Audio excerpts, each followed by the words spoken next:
আল্লাহ সুবহানাহু তাআলা সবর, ধৈর্যের বর্ণনা দিচ্ছেন এবং তিনি ঘোষণা করছেন তিনি মুমিনদেরকে বিপদ দেন, ক্ষুধার বিপদ দেন, ভয়ের বিপদ দেন, টাকা পয়সার বিপদ দেন, ফসলাদি ধ্বংস হয়ে যাওয়ার বিপদ দেন, এমনকি জীবন পর্যন্ত নিয়ে নেন।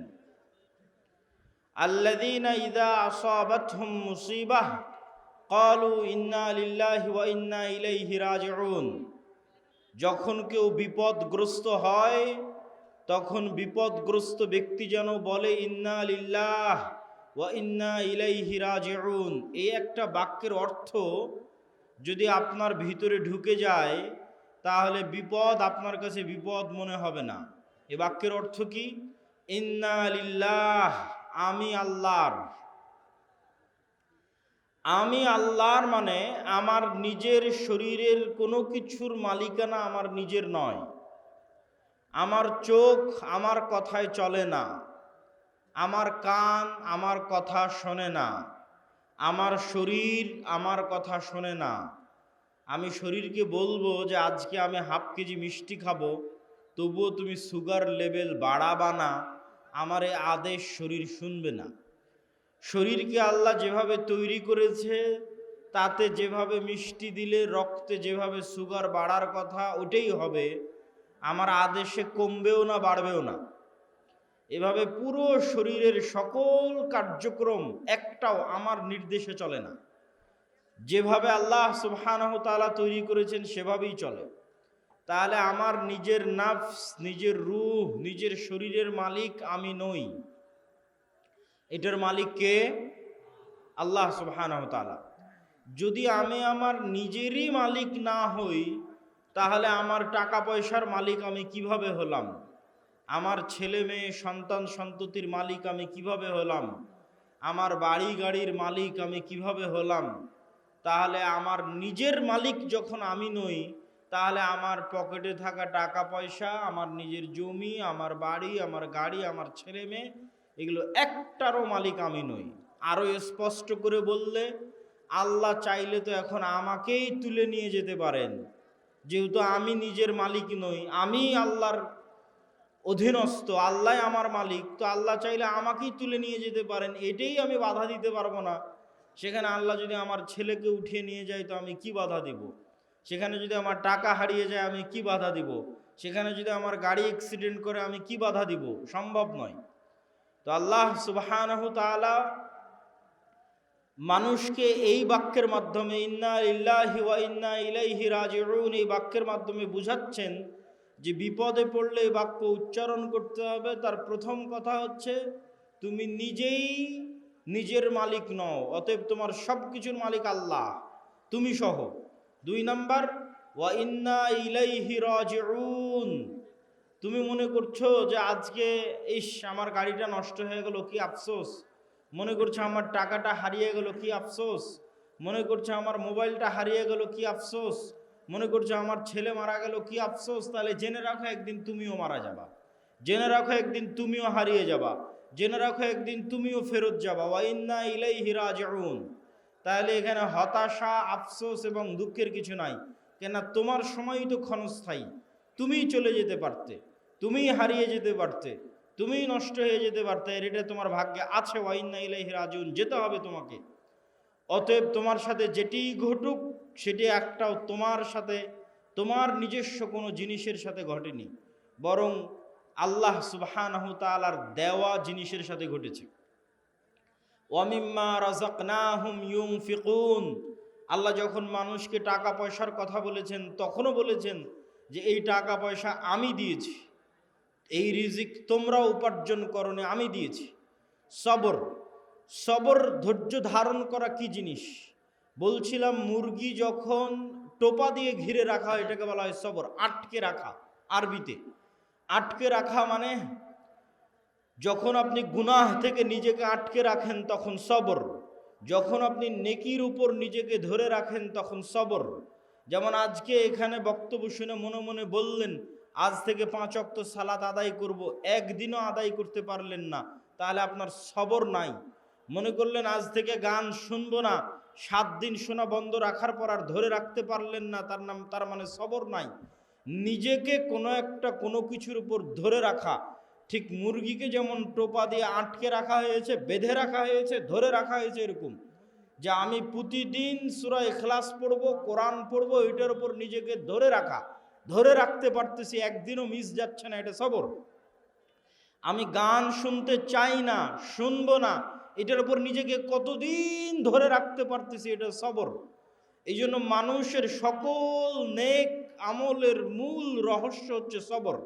এই জন্য আল্লাহ সুবহানাহু ওয়া তাআলা পবিত্র কোরআন মাজিদে বারবার সবরের দার্স এবং সবরের উদাহরণ এবং বিপদ আপদের কথা উল্লেখ করেছেন।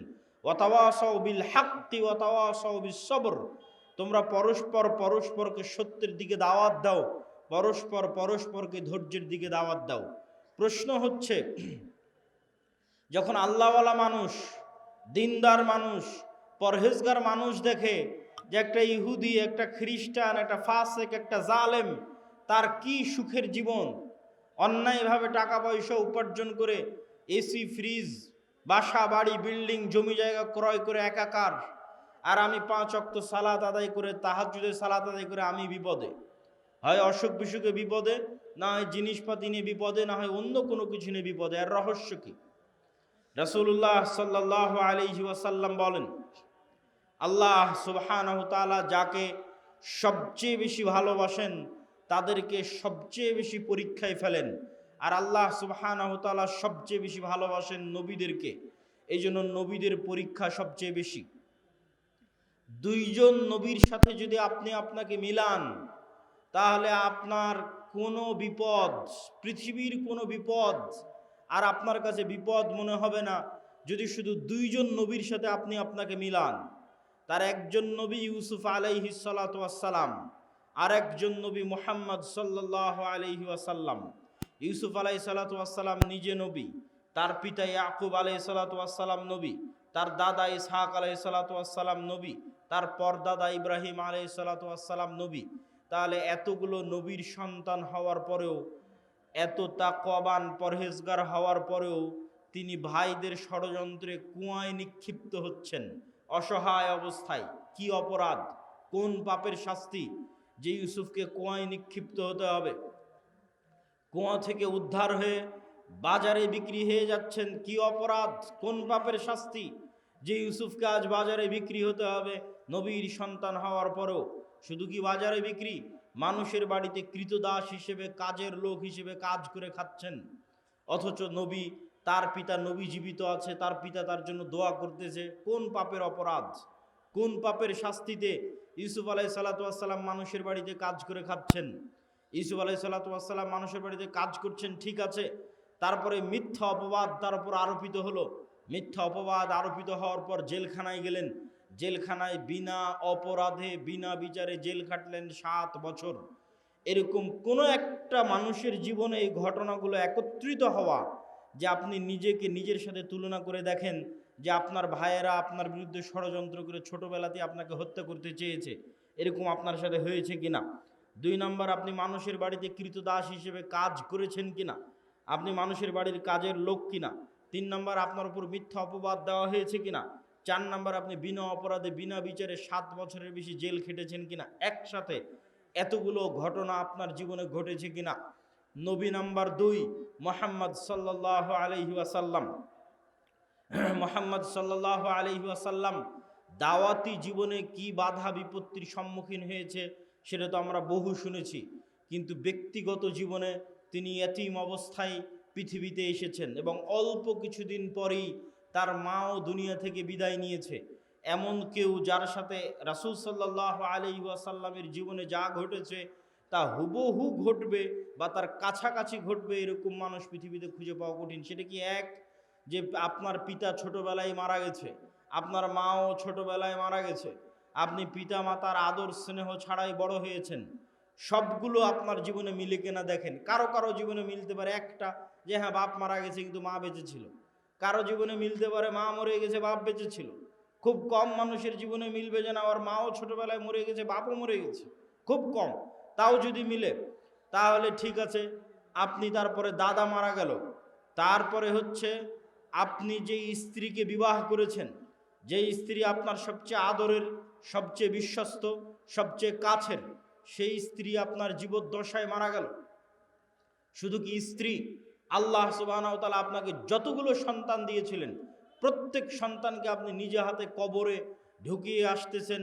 শুধু তাই নয়, ছোটবেলায় মারা যাওয়া সন্তান নয়, বড় হওয়া বিবাহিত সন্তান, বড় হওয়া বিবাহিত 2 কন্যাকে রাসূল সাল্লাল্লাহু আলাইহি ওয়াসাল্লাম নিজে হাতে কবরে দিয়েছেন। ছোট ছোট ছেলেকে তো কবরে দিয়েছেন। শুধু ফাতেমা ছাড়া রাসূল সাল্লাল্লাহু আলাইহি ওয়াসাল্লামের আর কোনো সন্তান জীবিত থাকেনি।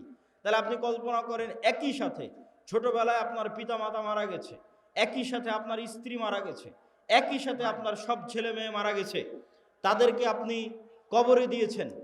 এই রকম একই সাথে এতগুলো ঘটনা আপনার জীবনে ঘটবে, মিলবে, এটা খুব কঠিন, অসম্ভব।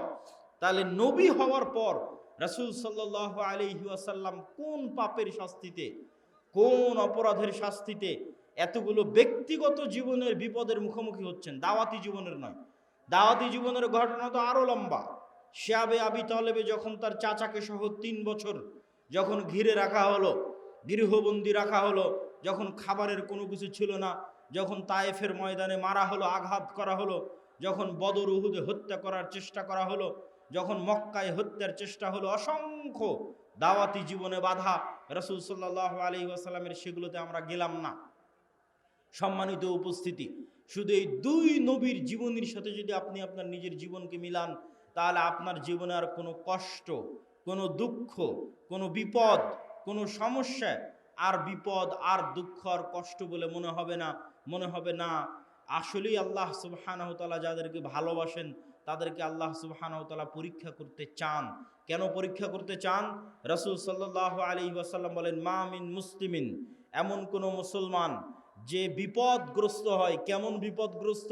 যে তার পায়ে একটা কাঁটাও যদি ফুটে, তার পায়ে যদি একটা কাঁটাও ফুটে, শুধু তাই নয়, সে যদি ন্যূনতম দুশ্চিন্তার মধ্যেও থাকে, হাম্মিন ও হুজনিন, যদি ন্যূনতম দুশ্চিন্তার মধ্যেও থাকে, তাহলে এই কাঁটা ফুটার মাধ্যমে, এই দুশ্চিন্তার মাধ্যমে আল্লাহ সুবহানাহু ওয়া তাআলা তার গুনাহকে ক্ষমা করে দেন।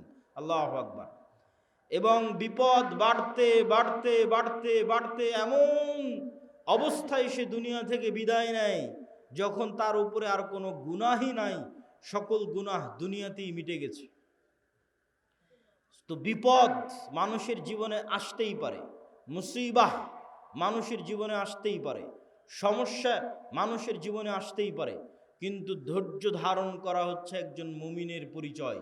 শুধু ধৈর্য নয়, ধৈর্যেরও উপরের একটা স্তর আছে, তার নাম রেজা, সন্তুষ্টি।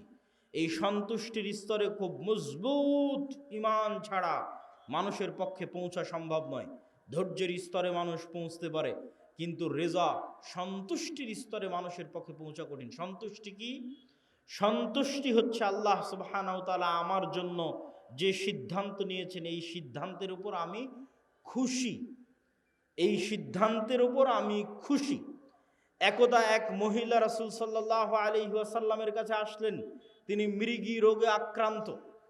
আল্লাহর নবীকে তিনি বললেন, আল্লাহর নবী, আপনি আমার জন্য দোয়া করে দেন যেন আল্লাহ সুবহানাহু ওয়া তাআলা আমার মৃগী রোগ ভালো করে দেয়।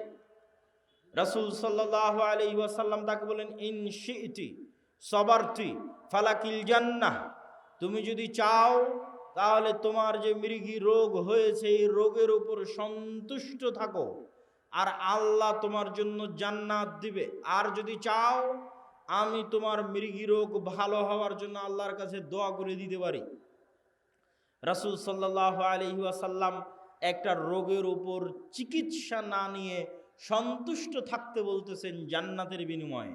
তখন ওই মহিলা মানুষ বলছে, ঠিক আছে, আমাকে আল্লাহ যে অসুখ দিয়েছে এই অসুখের উপর আমি সন্তুষ্ট থাকতে চাই, তবে আপনি এতটুকু দোয়া করেন যেন আমার কাপড় চোপড় খুলে না যায়। মৃগী রোগে আক্রান্ত হলে, ব্রেন ঠিক না থাকলে কাপড় চোপড় খুলে যায়, কাপড় চোপড় যেন আমি খুলে না ফেলি, সেই দোয়াটুকু আপনি করে দিয়েন। আর আল্লাহ আমাকে যে অসুস্থতা দিয়েছে এই অসুস্থতার উপর আমি রাজি, সন্তুষ্ট, খুশি। তো রেজার স্তর হচ্ছে সর্বোচ্চ স্তর, যে সর্বোচ্চ স্তরে আল্লাহ মানুষের সাথে যে ফায়সালা করে, আল্লাহ আপনার সাথে যা ঘটতেছে এটা আল্লাহর ফায়সালায় ঘটতেছে, আল্লাহর ইচ্ছায় ঘটতেছে, আল্লাহর অনুমতিতে ঘটতেছে। তো আপনার জীবনে যা ঘটতেছে এই ফায়সালার উপর যখন আপনি সন্তুষ্ট থাকেন, তথা ওই অবস্থাতেও আপনি আলহামদুলিল্লাহ বলতে পারেন। ধৈর্য মানুষ ধরে একটু দুঃখ পাওয়ার পর, একটু কষ্ট পাওয়ার পর, একটু দুশ্চিন্তা করার পর, টেনশন করার পর রেজা যে অবস্থায় আছে ওই অবস্থার উপর আল্লাহ সুবহানাহু ওয়া তাআলার সিদ্ধান্তের উপর খুশি হওয়া, মনে কোনো প্রভাব, কোনো দাগ না কাটা, সর্বোচ্চ স্তরের তাওহীদ ছাড়া এটা সম্ভব নয়। সর্বোচ্চ স্তরের তাওহীদ দিয়ে মানুষ বিনা হিসাবে জান্নাতে যাবে। সেই বিনা হিসাবে যারা জান্নাতে যাবে ওই রকম লেভেলের মানুষের পক্ষে সম্ভব যে আল্লাহ সুবহানাহু ওয়া তাআলা তার সাথে যে সিদ্ধান্ত গ্রহণ করবেন সেই সিদ্ধান্তের উপর সে রাজি খুশি থাকবে।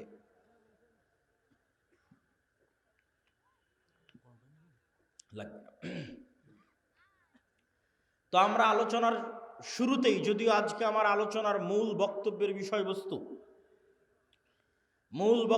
বিষয়বস্তু মুসলিম উম্মার অধঃপতন এবং সে অধঃপতন থেকে মুক্তির উপায়, তবে পরিবেশ পরিস্থিতির পরিপ্রেক্ষিতে আলোচনার শুরুটা করলাম বিপদ এবং ধৈর্য ধারণ দিয়ে, এবং বিপদের উদাহরণে ইউসুফ আলাইহিস সালাতু ওয়াস সালাম এবং মুহাম্মদ সাল্লাল্লাহু আলাইহি ওয়াসাল্লাম এবং আরেকজন নবী আইয়ুব আলাইহিস সালাতু ওয়াস সালাম, তাদের উদাহরণ পৃথিবীতে চিরস্মরণীয়।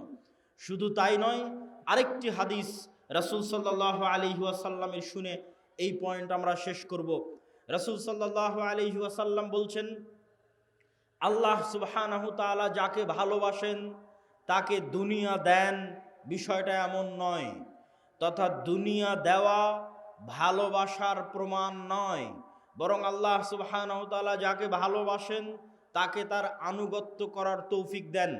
তাহলে আজকে শাখাহাতি, বালুয়া, গোবিন্দগঞ্জ, মহিমাগঞ্জে কেউ কোটি টাকার মালিক হয়ে গেল, তার মানে তার উপর আল্লাহর দয়া আছে, এটি ভুল ধারণা। শাখাহাতি, বালুয়া, মহিমাগঞ্জ, গোবিন্দগঞ্জ, গাইবান্ধায় কেউ বিশাল বাড়ি করে নিল, কেউ খুব আরামে আছে, আয়েশে আছে, দুবাই ঘুরছে, কারো বাড়িতে এসি ফ্রিজ আছে, তার মানে তার উপর আল্লাহর দয়া আছে, আল্লাহ তাকে ভালোবেসে এগুলো দিয়েছে। এটা ভুল ধারণা। ভালোবাসা বুঝতে হলে কি দেখতে হবে? আল্লাহ তাকে আনুগত্য করার তৌফিক দেয় কিনা। সকালে যখন ফজরের আজান দিবে তখন জানালা খুলে দেখবেন যে একদল মানুষ, অল্প সংখ্যক মানুষ গুটি গুটি পায়ে মসজিদের দিকে এগিয়ে যাচ্ছে। ওই যে ফজরের সালাত যাকে আল্লাহ জামাতে পড়ার তৌফিক দিয়েছে, ওই মানুষকে আল্লাহ ভালোবাসে, বলেন আল্লাহু আকবার। আর আল্লাহ সুবহানাহু ওয়া তাআলা আপনাকে ভালোবাসেন কিনা, আপনাকে যে শাস্তি দিচ্ছেন, এটা আপনি কি দিয়ে বুঝবেন? দেখবেন আপনি গুনাহে লিপ্ত আছেন, এটাই শাস্তি। এর চেয়ে বড় শাস্তি পৃথিবীতে আর হয় না। আল্লাহ আপনাকে হারাম কাজে লিপ্ত রেখেছে, এটাই শাস্তি। আল্লাহ আপনাকে গুনাহে লিপ্ত রেখেছে, এটাই শাস্তি। পৃথিবীর নিকৃষ্ট থেকে নিকৃষ্ট কাজ আপনার হাত দিয়ে হচ্ছে, এটাই শাস্তি। আপনি আল্লাহর রহমতের দরজা থেকে বিতাড়িত, আল্লাহর রহমতের দুয়ার থেকে বিতাড়িত, এটাই শাস্তি। অতএব দুনিয়া পাওয়ার উপর নির্ভর করে না যে মানুষকে আল্লাহ সুবহানাহু ওয়া তাআলা ভালোবাসেন কিনা, বরং দুনিয়াতে আল্লাহ তাকে আল্লাহর আনুগত্যের তৌফিক দিচ্ছে কিনা, এইটা দিয়ে সে বুঝতে পারবে যে হ্যাঁ, আল্লাহ আমাকে 5 ওয়াক্ত নামাজ পড়ার সুযোগ দিচ্ছে, তার মানে আল্লাহর দয়া আমার উপর আছে। আর 5 ওয়াক্ত নামাজ এত চেষ্টা করি তাও পড়তে পারি না, তাহলে আল্লাহর দয়া আসলে নাই। এত চেষ্টা করি কোরআন পড়তে পারি না, তাহলে আল্লাহর দয়া আমার সাথে নাই। কোনো একটা সমস্যা আছে যে কারণে আমি আল্লাহর দয়া পাচ্ছি না। আল্লাহর দয়া পাওয়ার আলামতই হচ্ছে আমি 5 ওয়াক্ত সালাত আদায় করতে পারছি, আমি কোরআন তেলাওয়াত করতে পারছি, এটাই আল্লাহর দয়া পাওয়ার আলামত। আর আল্লাহ সুবহানাহু ওয়া তাআলা আপনাকে ভালোবাসেন কিনা সেটা বোঝা যাবে স্থায়ী ঠিকানা পরকাল, যেটা বহু বক্তব্যে বলেছি, ঈমান বিল গায়বে ইয়াকিন। দুনিয়ার সকল কিছুর বিনিময়ে মানুষ পরকালের মাঠে বাঁচতে চাইবে যে আল্লাহ সুবহানাহু ওয়া তাআলা তাকে পরকালে মুক্তি দিক, কিন্তু তারপরেও পরকালে তার জন্য মুক্তি কঠিন হয়ে দাঁড়াবে দুনিয়ার সকল সম্পদের বিনিময়ে হলেও। তাহলে ওই সম্পদ, ওই ধন দৌলত আপনি দুনিয়াতে আঁকড়ে ধরে থাকবেন, এইটা দিয়ে আপনি পরকালে মুক্তি পাবেন না। বরং আপনাকে এই ধন সম্পদ, এই ধন দৌলত দান করে কিয়ামতের মাঠে ধনী অবস্থায় উঠতে হবে, কিয়ামতের মাঠে কোটিপতি অবস্থায় উঠতে হবে, কিয়ামতের মাঠে কোটি কোটি টাকা আপনার হাতে থাকতে হবে, যেন কিয়ামতের মাঠে বিপদে পড়লে আপনি বাঁচতে পারেন। তো কিয়ামতের মাঠে কোটি কোটি টাকা কিভাবে থাকবে? নতুন করে কিয়ামতের মাঠে ব্যবসা বাণিজ্য করার সুযোগ নাই। যা ব্যবসা বাণিজ্য দুনিয়াতেই করে, দুনিয়াতেই সেই টাকা আল্লাহর অ্যাকাউন্টে জমা দিয়ে কিয়ামতের মাঠে কোটিপতি অবস্থায় উঠতে হবে। তাহলে দুনিয়ার কেস কোর্ট কাচারি মামলা মোকদ্দমায় যেমন টাকার জরিমানা দিয়ে বাঁচা যায়, কিয়ামতের মাঠে আল্লাহর দরবারে যে মামলা মোকদ্দমা হবে, কেস জরিমানা হবে, ওখানে আপনি যে কোটি টাকার মালিক হবেন, ওই টাকা দিয়ে তখন আপনি ওই মামলা মোকদ্দমাগুলো খালাস করাতে পারবেন আপনার টাকার জোরে, টাকার ক্ষমতায়। এই জন্য ইবাদতের জগতে যতগুলো পাওয়ারফুল শক্তিশালী ইবাদত আছে, তার মধ্যে একটি হচ্ছে টাকা। আল্লাহ সুবহানাহু ওয়া তাআলা জান্নাত বিক্রি করে দিতে চেয়েছেন দুটো জিনিসের কাছে। সালাত আদায় করে আপনি গ্যারেন্টি দিতে পারবেন না, নিশ্চিত শতভাগ গ্যারেন্টি দিতে পারবেন না যে না আমি জান্নাত আমার হয়েই গেছে। কেন পারবেন না? আপনি গ্যারেন্টি দিতে পারবেন না যে আমার সালাত ফরজ হওয়ার পর থেকে এক ওয়াক্ত সালাতও মিস দেইনি, এই কারণে পারবেন না। হ্যাঁ, যদি এটা গ্যারেন্টি দিতে পারতেন যে আমার উপর সালাত ফরজ হওয়ার পর থেকে এক ওয়াক্ত সালাতও মিস দেইনি, এক ওয়াক্ত সালাতও কাজা করিনি, তাহলে সালাত দিয়েই আপনি নিশ্চিত জান্নাতে চলে যেতেন। কিন্তু আপনি নিজেই গ্যারেন্টি দিতে পারবেন না যে কই আমি সালাতে কোনোদিন অবহেলা করিনি। আপনি নিজেই গ্যারেন্টি দিতে পারবেন না যে আমি কোনোদিন গুনাহ করিনি, আমি নিষ্পাপ। যেহেতু আপনি গ্যারেন্টি দিতে পারবেন না, ফলত আপনি আল্লাহর দয়ার মুখাপেক্ষী যে আল্লাহ 5 ওয়াক্ত সালাত ঠিক মতো আদায় করতে পারেনি, গুনাহ অনেক করে ফেলেছি, ক্ষমা করে দাও, নাহলে জান্নাত যেতে পারবো না, আল্লাহর দয়ার মুখাপেক্ষী। কিন্তু দুটো ইবাদত এমন আছে যে দুটো ইবাদতে আপনি নিশ্চিত চ্যালেঞ্জ দিয়ে বলতে পারবেন হ্যাঁ জান্নাত আমার হয়েছে, হবেই, যাবো ইনশাআল্লাহ। সেই দুটো ইবাদতের একটা হচ্ছে আল্লাহর রাস্তায় জিহাদ করে জীবন দিয়ে দেওয়া। নিজের নাফস যেটা আল্লাহ আপনাকে দিয়েছে, যেটা আপনার সবচেয়ে প্রিয় সম্পদ, ওইটা হাতে করে নিয়ে আল্লাহর রাস্তায় জিহাদে বের হলেন, যুদ্ধ করে শহীদ হয়ে গেলেন, আল্লাহর রাস্তায় জীবন দিয়ে দিলেন। এই শহীদের রক্তের ফোঁটা মাটিতে পড়ার আগে ওর কত গুনাহ আছে, আর ওর কত ইবাদতে কমতি আছে, আর কত কি আছে, সব কিছু আল্লাহ সুবহানাহু ওয়া তাআলা ক্ষমা করে দিবে। এবং সে তার কাছে জান্নাত বিক্রি হয়ে গেছে তার নাফসের বিনিময়ে। আর একজনের কাছে জান্নাত বিক্রি হয়ে যাবে, সে হচ্ছে যে টাকা দিয়ে জান্নাত কিনতে পারবে। টাকা দিয়ে কেমনে জান্নাত কিনবে? দুনিয়াতেই অসংখ্য ইবাদতের কমতির আপনি পূরণ দিতে পারবেন টাকা দিয়ে। দুনিয়াতে আপনি অসংখ্য গুনাহের কাফফারা দিতে পারবেন টাকা দিয়ে। হজ করতে গেছেন, জামারায় পাথর নিক্ষেপ মিস হয়ে গেছে, কোনো একটা ইবাদতে কমতি চলে এসেছে হজের মধ্যে, আপনাকে মুআল্লিম বলবে টাকা দেন, টাকা দিয়ে খাসি দুম্বা কিনি, আপনার নামে দম দিলে ইবাদতের এই কমতিটা পূরণ হয়ে যাবে। দুনিয়াতেই টাকা দিয়ে ইবাদতের কমতি পূরণ হচ্ছে। রমজান মাস আসতেছে, দিনের বেলায় স্ত্রীর সাথে সাংসারিক জীবনে গেছেন, কবিরা গুনাহ করে ফেলেছেন, আল্লাহ বলছেন গোলাম আজাদ করো, গোলাম আজাদ করতে টাকা লাগবে, গোলাম আজাদ করার টাকা নাই, 60 জন মিসকিনকে খাওয়াও, 60 জন মিসকিনকে খাওয়াতে টাকা লাগবে। তাহলে দুনিয়াতেই টাকা দিয়ে আপনার গুনাহের কাফফারা হয়ে যাচ্ছে, ইবাদতের কমতির ব্যাকআপ হয়ে যাচ্ছে। তাহলে আপনি যত ইবাদতের কমতি আপনার আছে, যত গুনাহ আপনার আছে, আর যত পাওনাদার মানুষ আছে, সবগুলো ব্যাকআপ দেওয়া যাবে কিয়ামতের মাঠে যদি আপনি কোটিপতি হন। টাকা দিয়ে ব্যাকআপ দেওয়া যাবে, কিন্তু সেই টাকা দুনিয়াতেই অর্জন করে এখানে বসে থেকেই পরকালের অ্যাকাউন্টে, আল্লাহ সুবহানাহু ওয়া তাআলার অ্যাকাউন্টে জমা করে যেতে হবে। মুসলমানদের সবচেয়ে বড় হতাশার জায়গা হচ্ছে মুসলমানেরা অর্থনীতি, টাকা পয়সাকে গুরুত্ব কম দেয়। হ্যাঁ, আগের আলোচনা, বিপদ আপদের আলোচনায় এটি আমরা স্পষ্ট করেছি যে কেউ টাকার মালিক হবে মানেই সে দয়াপ্রাপ্ত, বিষয়টি এমন নয়। কে দয়াপ্রাপ্ত? যাকে আল্লাহ তার ইবাদতের সুযোগ দেয়। তাহলে দুটোই যদি মিলে যায়, তাহলে ওর চেয়ে বড় দয়াপ্রাপ্ত আর কে? এটাই রাসূল সাল্লাল্লাহু আলাইহি ওয়াসাল্লাম বলেছেন যে 2 শ্রেণীর মানুষের সাথে তোমরা ঈর্ষা করতে পারবা, যেই 2 শ্রেণীর এক শ্রেণী হচ্ছে এত ব্যতিক্রম যে সাধারণত এই দুটো একসাথে মিলে না, একত্রিত হয় না। সেটা কি? যাকে আল্লাহ টাকারও মালিক করেছে, কোটি কোটি টাকার মালিক করেছে।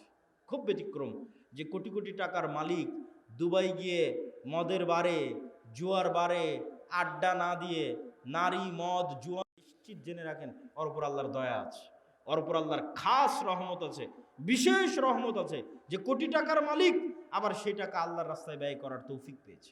দাউদ আর সুলাইমান আলাইহিমা সালাতু ওয়াস সালামের মতো। সম্মানিত উপস্থিতি, টাকা পয়সার গুরুত্ব যেমন দুনিয়াতে আছে, টাকা পয়সার গুরুত্ব তেমন পরকালে আছে। গোলামি থেকে মুক্তির জন্য অর্থনৈতিক মুক্তি ছাড়া অন্য রাস্তা পাওয়া খুব কঠিন, অর্থনৈতিক মুক্তি লাগবেই। এটা আমি আপনি যতটুকু ভালো বুঝি, আমার এবং আপনার চেয়ে মুহাম্মদ সাল্লাল্লাহু আলাইহি ওয়াসাল্লাম ভালো বুঝতেন। মুহাম্মদ সাল্লাল্লাহু আলাইহি ওয়াসাল্লাম যখন মক্কা থেকে হিজরত করে মদিনায় গেলেন, তখন দেখলেন মদিনার আনসারেরা কৃষক, আর মদিনার সকল ব্যবসা বাণিজ্যের মালিক হচ্ছে ইহুদিরা। আর মদিনা রাষ্ট্রের প্রধানমন্ত্রী করে দেওয়া হয়েছে রাসূল সাল্লাল্লাহু আলাইহি সাল্লামকে।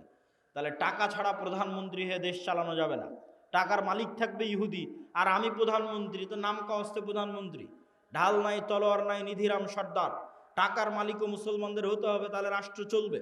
আল্লাহর নবী বললেন, মহাজির যারা আমার সাথে এসেছে সব ব্যবসায়ী, সবার রক্তে ব্যবসা আছে। আল্লাহর নবী নিজেও ব্যবসায়ী, কেননা মক্কার কুরাইশরা ব্যবসায়ী।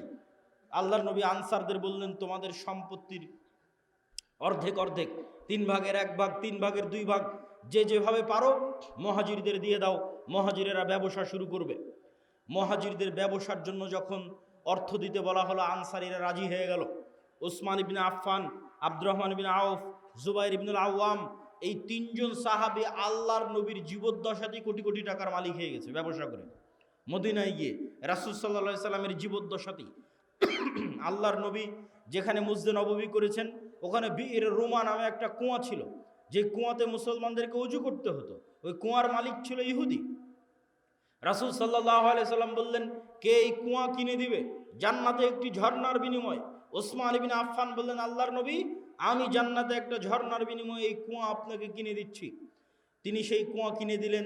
রাসূল সাল্লাল্লাহু আলাইহি ওয়াসাল্লামের আত্মমর্যাদা রক্ষা হলো। না হলে ইহুদির কাছে গিয়ে অনুরোধ করতে হতো, ভাই তুমি এই কুয়ার মালিক, মুসলমানরা ওযু করবে, একটু ওযু করতে দাও। এটাই গোলামি। আপনি রাসূল সাল্লাল্লাহু আলাইহি সাল্লামের বদরের যুদ্ধ দেখেন, বদরের যুদ্ধ দেখলে মনে হবে এটি একটি ধর্মীয় যুদ্ধ, অবশ্যই ধর্মীয় যুদ্ধ, কিন্তু এখানে অর্থনৈতিক একটা বড় কারণ আছে। এইদিকে যদি কিবলা হয় তাহলে এইটা ধরতে হবে মক্কা, এইটা ধরতে হবে মদিনা, ওইটা ধরতে হবে সিরিয়া। এই সমুদ্রের পাশ দিয়ে ব্যবসায়িক বিজনেস রুট। আল্লাহর নবী যখন মদিনায় গেছে, মদিনায় গিয়ে ব্যবসায়িক রুট বন্ধ করে দিয়েছে। আবু সুফিয়ান আটকা পড়ে গেছে, মক্কায় ফিরে আসতে পারে না। তখন দূত মারফত আবু জাহালকে বলে পাঠিয়েছে যে মুহাম্মদ সাল্লাল্লাহু আলাইহি ওয়াসাল্লামের সাহাবীরা বিজনেস রুট বন্ধ করে দিয়েছে, তাড়াতাড়ি এসে আমাদের উদ্ধার করো। তখন আবু জাহাল মক্কা থেকে 1000 সেনাবাহিনী নিয়ে রওনা দিয়ে বদরে গিয়ে যুদ্ধ করেছে। বদর মদিনা থেকে 300 কিলোমিটার দূরে সমুদ্রের দিকে, যে সমুদ্র হচ্ছে ব্যবসায়িক রাস্তা।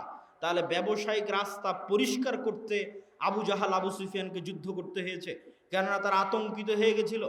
আজকে মুহাম্মদ সাল্লাল্লাহু আলাইহি ওয়াসাল্লামের মদিনায় যাওয়া 1 সপ্তাহ হয়নি, 10 দিন হয়নি, তাতে আমাদের ব্যবসায়িক রাস্তা বন্ধ। যদি মদিনা আরও শক্তিশালী হয়, আমরা মক্কার মানুষ কি করে খাবো? সিরিয়াতে তো আমাদের ব্যবসার রাস্তা বন্ধ হয়ে যাবে। তাহলে বদরের যুদ্ধ দেখতে মনে হলেও ধর্মীয় যুদ্ধ, তার পিছনে অর্থনৈতিক বড় একটা কারণ আছে। রাসূল সাল্লাল্লাহু আলাইহি ওয়াসাল্লাম খুব ভালোভাবে জানতেন টাকার প্রয়োজন আছে। অর্থনৈতিক মুক্তির মাধ্যমে গোলামি থেকে মুক্তি হয়। আর আমাদেরকে গোলাম বানিয়ে রাখার জন্যই সুদি যে প্রথা, এই সুদি প্রথা হচ্ছে আমাদেরকে গোলাম বানিয়ে রাখার একটা অন্যতম মাধ্যম, একটা অন্যতম উপায়।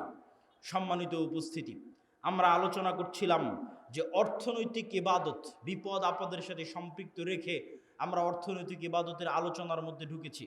আলোচনার এ পর্যায়ে এসে আজকে যারা এখানে প্রোগ্রামের আয়োজন করেছে তাদের সহযোগিতা করার জন্য আপনাদেরকে উদাত্ত আহ্বান জানিয়ে, যদি তাদের স্বেচ্ছাসেবকগণ আপনাদের মধ্যে যায়, তাহলে তাদের এই মক্তব কার্যক্রম, তাদের দিনী সেবামূলক কার্যক্রম, কেউ যেতে চাইলে আমি এখনই যাওয়ার জন্য বিশেষভাবে অনুরোধ করব।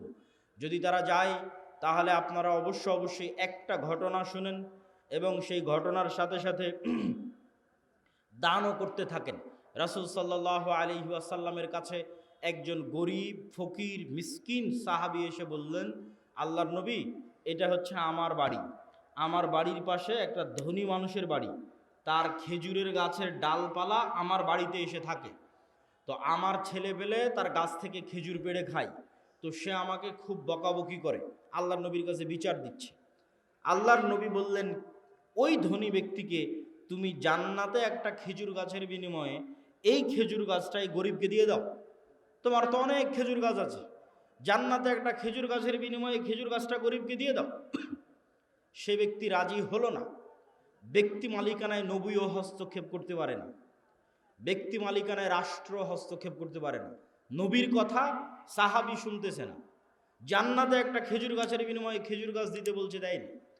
তো আবু দাহদা নামে একজন সাহাবী এই ঘটনা শুনতে পেয়েছে। শুনতে পেয়ে সে এই ধনী ব্যক্তিকে বলতেছে, ভাই আমার একটা বিশাল খেজুরের বাগান আছে, কয়েকশো কয়েক হাজার খেজুর গাছ আছে, ওই পুরো খেজুরের গাছ খেজুরের বাগান তোমার, আর এই যে একটা খেজুরের গাছ আল্লাহর নবী জান্নাতে একটা খেজুর গাছের বিনিময়ে দিতে বলেছে, ওইটা আমাকে দিয়ে দাও। তখন এই ব্যক্তি বলছে, বারে এত বিশাল খেজুরের বাগান, তার বিনিময়ে একটা খেজুরের গাছ, কি সমস্যা? ও তো আর পরকালের ডিল তো আর বোঝে না, জান্নাতের ডিল তো আর বোঝে না, ও রাজি হয়ে গেছে। তখন আবু দাহদা তার বিশাল খেজুরের বাগান ওই ব্যক্তিকে দিয়ে দিল, আর ওই ব্যক্তি তখন একটা খেজুরের গাছ একে দিয়ে দিল। এখন আল্লাহর নবীকে এসে জিজ্ঞেস করে বলে, আল্লাহর নবী, এই খেজুরের গাছের মালিক এখন আমি, আপনি বলেছিলেন এই খেজুরের গাছ যদি এই গরিবকে দেওয়া হয় জান্নাতে একটা খেজুরের গাছ হবে, কথা কি ঠিক? রাসূল সাল্লাল্লাহু আলাইহি সাল্লাম বললেন, হ্যাঁ কথা ঠিক। বললেন, তাহলে জান্নাতে একটা খেজুরের গাছের বিনিময়ে এই খেজুরের গাছ এই গরিব মিসকিনকে দিয়ে দিলাম। আল্লাহু আকবার। বাড়িতে এসে স্ত্রীকে বলছে, স্ত্রী কি? তো বলে, আমার যে বিশাল খেজুরের বাগান ছিল, এই বিশাল খেজুরের বাগান বিক্রি করে দিয়েছি। তো কত টাকাতে বিক্রি করে দিয়েছো? জান্নাতে একটা খেজুর গাছের বিনিময়ে বিক্রি করে দিয়েছি। আল্লাহু আকবার। তখন স্ত্রী বলছে, তোমার ব্যবসা সফল কাম হোক, লাভজনক হোক। আল্লাহর সাথে ব্যবসা কখনো ক্ষতিগ্রস্ত হয় না, আল্লাহ সুবহানাহু ওয়া তাআলার সাথে ব্যবসা কখনো লস হয় না। কেন লস হয় না সেটাও আমি আমার বক্তব্যের মধ্যে বুঝিয়ে বলবো। সম্মানিত উপস্থিতি, বিপদ দিয়ে বক্তব্য শুরু করেছিলাম কেন? বিপদ দিয়ে বক্তব্য শুরু করার দুটা কারণ, একটা আজকের কারণ, আর একটা আজকের এই প্রোগ্রামের যে আয়োজক, যে ছেলে জিয়াউর রহমান আজকের প্রোগ্রামের আয়োজন করে, এই ছেলেটা সব সময়ই অসুস্থ থাকে, থ্যালাসেমিয়া রোগে আক্রান্ত থাকে, কিন্তু দিনের কাজ করে। তো তাকে দেখলে আমার মাঝে মধ্যে মনে প্রশ্ন আসে যে আল্লাহ সুবহানাহু ওয়া তাআলা দিনদার মানুষকে কিভাবে পরীক্ষা করেন, বিপদ দিয়ে রাখেন, বিপদগ্রস্ত করে রাখেন। তো আসলে বিপদ দেখলে অনেক সময় মানুষের মনে হতে পারে যে আসলে আমি কি অপরাধ করেছি, কি ভুল করেছি যে বিপদে পড়লাম। আর আজকের যেটা কারণ, আজকের যেটা বিপদ, আজকের যেটা সমস্যা, সেটি হচ্ছে আমি ছিলাম ঢাকায় এবং আপনাদের শ্রদ্ধেয় উস্তাদ শেখ আব্দুর রাজ্জাক বিন ইউসুফ, তিনি ইংল্যান্ডের 20 দিনের সফর শেষ করে গতকাল শাহজালাল ইন্টারন্যাশনাল এয়ারপোর্টে রাতে অবতরণ করে রাজশাহীতে সকালবেলা পৌঁছেছে। আজকে তিনি রওনা দিয়েছেন রাজশাহী থেকে আপনাদের এই প্রোগ্রামে আসার জন্য, এই প্রোগ্রামের ওয়াদা রক্ষা করার জন্য। আর আমি রওনা দিয়েছি ঢাকা থেকে।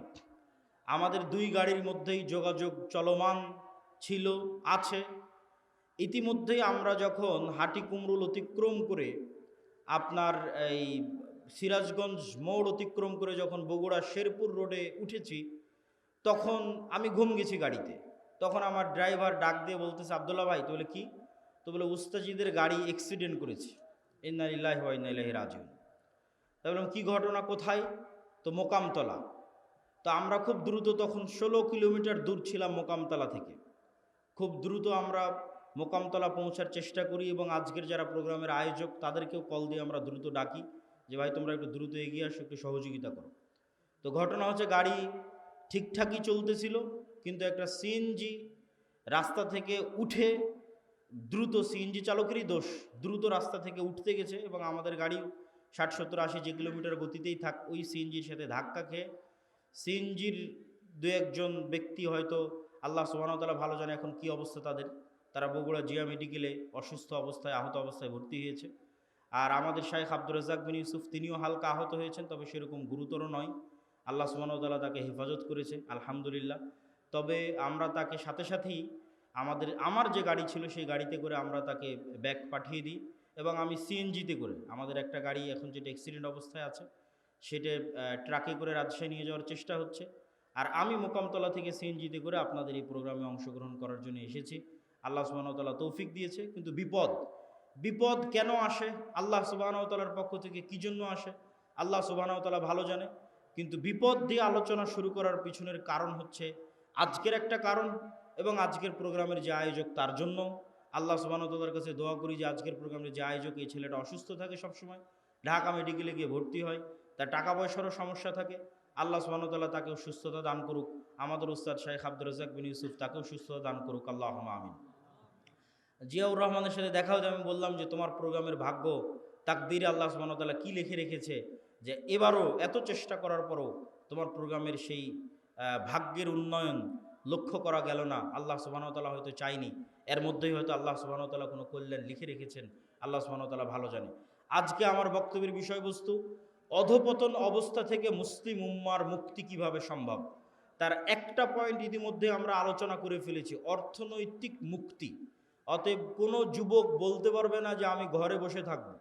মুসলমানদের ব্যবসায়ী হচ্ছে, মুসলমানদের রক্ত মাংসে তাদের বৈশিষ্ট্য হচ্ছে ব্যবসায়ী হওয়া। চাকরি করা মুসলমানদেরকে শিখিয়েছে ইউরোপিয়ানরা। মুসলমানদের বৈশিষ্ট্য ব্যবসায়ী করা, তার দলিল কোথায় থেকে নেবেন?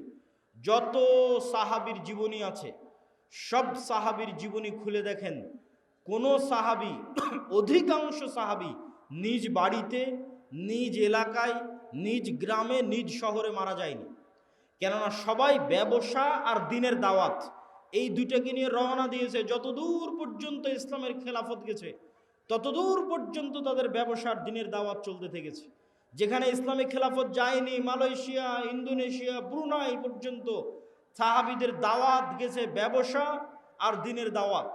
ভারতের কেরালা, বাংলাদেশের চিটাগাং, এগুলোতে পর্যন্ত দাওয়াত এসেছে ব্যবসা এবং দিনের দাওয়াতের মাধ্যমে।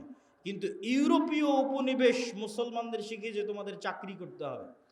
চাকরি শব্দের অর্থ হচ্ছে চাকর থেকে চাকুরি, গোলাম থেকে গোলামি, নৌকার থেকে নৌকরি, চাকর থেকে চাকুরি।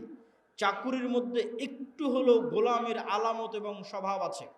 আল্লামা ইকবাল বলেছেন, জিন্দা কৌমকা এহি হে আলামত কে বদলতি রহতি হে শুভ শাম উনকে।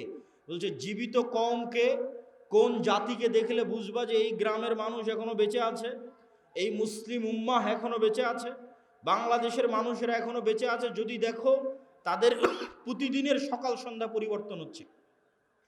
তাদের প্রতিদিনের সকাল সন্ধ্যা যদি পরিবর্তন হচ্ছে দেখো, তাহলে বুঝবা বেঁচে আছে। আর যদি দেখো প্রত্যেক দিন একই রকম, সকালে উঠে অফিস, অফিস থেকে বের হয়ে বাসা, সকালে উঠে অফিস, অফিস থেকে বের হয়ে বাসা, সকালে উঠে কারখানা, কারখানা থেকে বের হয়ে বাসা, যদি সেম রুটিন থাকে তাহলে বুঝবে এই জাতি মারা গেছে। কেন? মরু যাযাবর বিদয়ীন যারা মুসলমান হয়েছিল তাদের কোনো দিন সকাল সন্ধ্যা একরকম থাকতো না। ওরা আজকে এখানে 5 দিন, এখান থেকে উঠে পরের দিন রংপুর, রংপুর থেকে উঠে পরের দিন রাজশাহী, রাজশাহী থেকে উঠে পরের দিন ঢাকা। প্রতিদিন এদের সকাল সন্ধ্যা পরিবর্তন হয়। আর যারা ব্যবসায়ী এদের কোনোদিন সকাল সন্ধ্যা এক থাকে না। আজ এই উদ্যোগ, কাল এই সমস্যা, কাল এই প্রবলেম, আজকে এই সমস্যা, আজকে এই উদ্যোগ। প্রতিদিন তাদেরকে নতুন নতুন চ্যালেঞ্জ, নতুন নতুন প্রবলেম মোকাবেলা করে ব্যবসা করতে হয়। তাহলে বুঝতে হবে এরা জীবিত আছে। ব্যবসায়ী হতেই হবে, ব্যবসায়ী হওয়ার চেষ্টা যুবক সমাজকে করতেই হবে। কেন? তার একটা দলিল দিই। আইয়ুব আলাইহিস সালাতু ওয়াস সালাম একদা গোসল করছিলেন, তখন আসমান থেকে স্বর্ণের বৃষ্টি হচ্ছে। আইয়ুব আলাইহিস সালাতু ওয়াস সালাম গোসল বাদ দিয়ে ওই স্বর্ণের বৃষ্টি, স্বর্ণ কুড়াতে গেলেন। যখন স্বর্ণ কুড়াতে গেলেন তখন আল্লাহ সুবহানাহু ওয়া তাআলা আইয়ুব আলাইহিস সালাতু ওয়াস সালামকে বলছে, তোমাকে তো আমি গরিব করে দিইনি, তাহলে তুমি কেন স্বর্ণ কুড়াতে গেলে? এখনো তোমার লোভ গেল না? ধন সম্পদের উপর থেকে এখনো তোমার লোভ যায়নি, থেকে গেছে? তখন আইয়ুব আলাইহিস সালাতু ওয়াস সালাম উত্তরে বলছে, আল্লাহ, ধন সম্পদের উপর লোভ থেকে নয়, স্বর্ণের উপর লোভ থেকে নয়, এই যে স্বর্ণ আকাশ থেকে অবতীর্ণ হচ্ছে এটা আপনার দয়া অবতীর্ণ হচ্ছে, এটা আপনার রহমত অবতীর্ণ হচ্ছে। আর আমি যদি সারা পৃথিবীর সকল ধন সম্পদের মালিক হয়ে যাই, তবু আপনার দয়া থেকে যদি বলি যে না আল্লাহর দয়া আমার দরকার নাই, তাহলে তো আমি অহংকারী।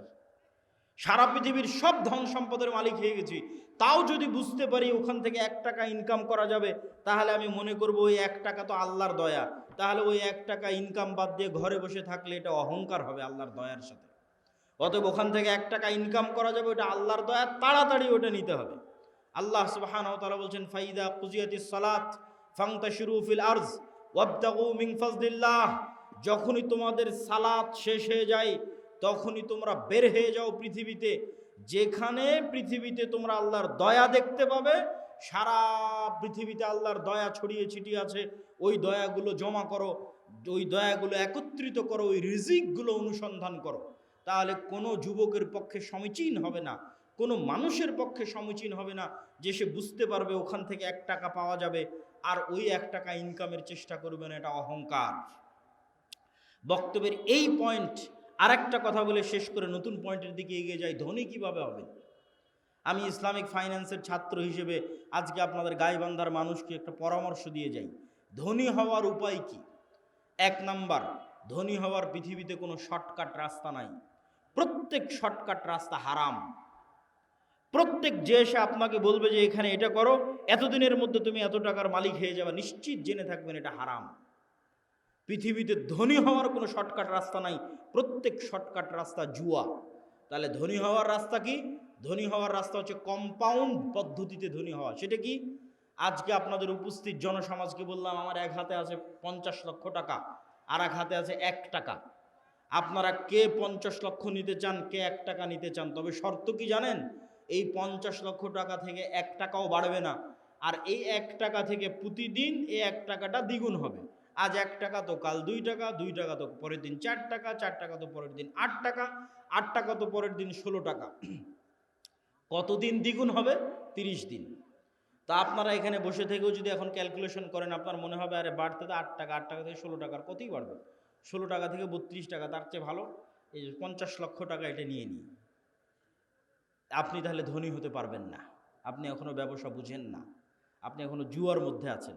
মনে করতেছেন ব্যবসা মানে মনে হয় জুয়া, যে একটা গেম খেলে নিলাম একবারে ধনী হয়ে গেলাম। এখান থেকে উঠে গিয়ে হিসাব করবেন যে এই 1 টাকা দ্বিগুণ হতে হতে 30তম দিনে কত হবে? 1 কোটি টাকার বেশি হবে। ক্যালকুলেটরে অথবা মোবাইলে বক্তব্যের শেষে হিসাব করবেন যে 1 টাকা থেকে 2 টাকা, 2 টাকা থেকে 4 টাকা, 4 থেকে 8 টাকা, 8 টাকা থেকে 16 টাকা, দ্বিগুণ হতে হতে 30তম দিনে কত হয়? 30তম দিনে 1 কোটি টাকার বেশি হয়ে যাবে। তাহলে ধীর স্থিরভাবে টাকা বাড়তে থাকবে। এটা হলো ধনী হওয়ার রাস্তা। ধনী হওয়ার 2 নম্বর রাস্তা, ধরেন আপনাকে 50 লক্ষ টাকা দিয়ে দিলাম, যে যাও তোমাকে 50 লক্ষ টাকা দিয়ে দিচ্ছি। এখন তুমি ধনী হবা কিনা এটা নির্ভর করছে তোমার মেন্টালিটির উপর, মানসিকতার উপর। কে ধনী হবে 50 লক্ষ টাকা নিয়ে, কে ধনী হবে না বুঝেন।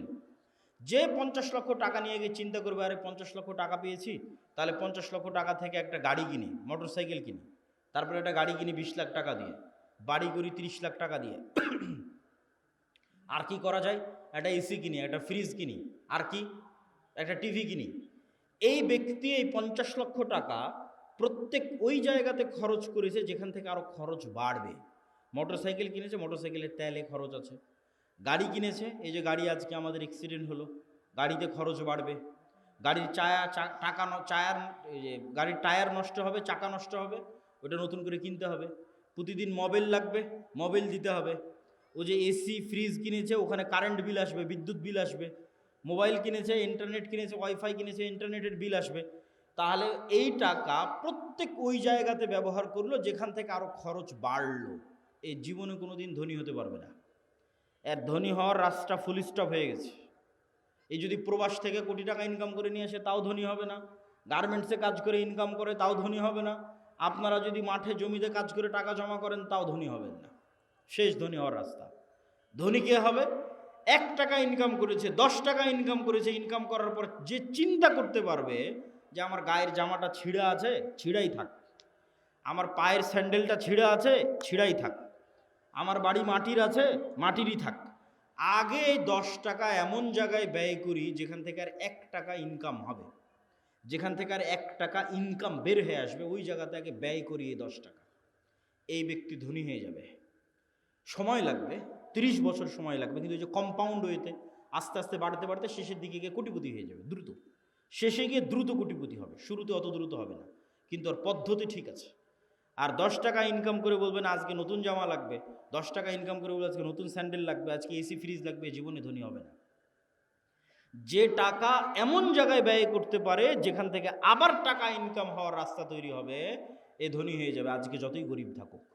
তাহলে মুসলমানদের ধনী হওয়া ছাড়া, অর্থনৈতিক মুক্তি ছাড়া গোলামি থেকে মুক্তির রাস্তা নাই। আজকের পুরো পৃথিবী টিকেই আছে ডলারের গোলামির উপর। ভেনেজুয়েলার প্রেসিডেন্টকে হাত পা বেঁধে তুলে নিয়ে যাওয়ার কারণ কি? টাকা, তেল। আজকে মুসলমানেরা মুক্তি পাচ্ছে না কেন? ডলার ভিত্তিক অর্থনীতির গোলাম। সব IMF ওয়ার্ল্ড ব্যাংকের কাছ থেকে লোন নিয়ে রেখেছি, সারা পৃথিবীর সকল অর্থনীতির কন্ট্রোল ইহুদিদের আছে। তাহলে মুসলমান বলবে আমি ঘুমাবো, বসে থাকবো, ফ্রি ফায়ার পাবজি খেলবো, ব্যবসা করবে না, টাকা পয়সা ইনকাম করবে না, মুক্তি হবে? এটা অসম্ভব। ব্যবসা করতে হবে, টাকা পয়সা ইনকাম করতে হবে। আল্লাহ সুবহানাহু ওয়া তাআলা কবুল করুক, আল্লাহুম্মা আমিন। গোলামি থেকে মুক্তির জন্য 2 নম্বর করণীয় ঈমান বিল গায়বে ইয়াকিন এবং সর্বোচ্চ তাওহীদে বিশ্বাস। আল্লামা ইকবাল লিখেছেন, ये दौर अपने बराहिम की तलाश में है। আজকের যুগে মুসলমানদের মুক্তির একটাই রাস্তা, আজকে মুসলমানদের মধ্যে একজন ইব্রাহিম আলাইহিস সালাম লাগবে। নাই, ইব্রাহিম আলাইহিস সালাম নাই মুসলমানদের মধ্যে। আল্লামা ইকবাল গবেষণা করে দেখেছে, অনুসন্ধান করে দেখেছে, মুসলমানদের মধ্যে সালাত আদায়কারী আছে, রোজাদার আছে, দানবীর আছে, ইব্রাহিম আলাইহিস সালামের মতো সর্বোচ্চ তাওহীদে বিশ্বাসী নাই। আপনারা আহলে হাদিস মানুষ মনে করছেন আমরা তো কবরে যাই না, আমরা তাবিজ কবজ ব্যবহার করি না, আমরা শিরক করি না, তাহলে আমাদেরও কিসের তাওহীদে কমতি আছে? সেটা কোথায়? ইব্রাহিম আলাইহিস সালাতু ওয়াস সালামের তাওহীদ মানে তার হৃদয় শুধু এই কবর আর শিরক থেকে মুক্ত নয়, তার হৃদয় টাকার প্রভাব থেকে মুক্ত, নেশার প্রভাব থেকে মুক্ত, নারীর প্রভাব থেকে মুক্ত, ক্ষমতার প্রভাব থেকে মুক্ত। কোনো একটার প্রলোভন দেখিয়ে তাকে আল্লাহর আনুগত্য থেকে দূরে করা যাবে না। তুমি আহলে হাদিস হলে কি হবে, সালাফি হলে কি হবে, কবরে পূজা না দিলে কি হবে? তুমি তো বিড়িখোর, সিগারেটখোর, বিড়ি সিগারেটের নেশায় আছো, তাহলে তোমার ইলাহকে ওই বিড়ি সিগারেট। ইলাহাহু হাওয়া, যার নফসকে সে নিজের ইলাহ বানিয়ে নিয়েছে। তুমি টাকার জন্য হালাল হারাম বাস বিচার না করেই টাকার জন্য পাগল, তাহলে তোমার ইলাহকে টাকা। তুমি ক্ষমতার জন্য বাস বিচার না করে মানুষ হত্যা করতে পারো, মিছিল মিটিং করতে পারো, মিথ্যা কথা বলতে পারো, তাহলে তোমার ইলাহকে ক্ষমতা। তাহলে যার অন্তরে হয় ক্ষমতার প্রভাব আছে, না হয় নারীর প্রভাব আছে, না হয় টাকার প্রভাব আছে, না হয় জুয়ার প্রভাব আছে, না হয় অন্য কোনো নেশার প্রভাব আছে, এ তাওহীদপন্থী নয়, এই ইব্রাহিম আলাইহিস সালাতু ওয়াস সালামের উত্তরসূরি নয়। যতই শিরকে আকবার না করুক, বড় শিরক না করুক, ইব্রাহিম আলাইহিস সালাম কে? যার হৃদয় শুধু ওটাই চায় যেটা আল্লাহ বলেছে, তার হৃদয় ওটাই ভালোবাসে যেটা আল্লাহ ভালোবাসে, তার হৃদয় ওটাই ঘৃণা করে যেটা আল্লাহ ঘৃণা করে। এটা এত সহজ নয়। আল্লাহ যেটা ঘৃণা করতে বলেছে ওটাকে আপনি শতভাগ ঘৃণা করবেন, আর আল্লাহ যেটা ভালোবাসতে বলেছে ওটাকে আপনি জান প্রাণ দিয়ে ভালোবাসবেন। এই মহব্বত, এই ভালোবাসা আল্লাহ সুবহানাহু ওয়া তাআলার সাথে, এই সম্পর্ক আল্লাহ সুবহানাহু ওয়া তাআলার সাথে, আল্লাহকে আপনি ওই লেভেলের ইলাহ মানেন, এই মুসলমান হওয়া এত সহজ নয়।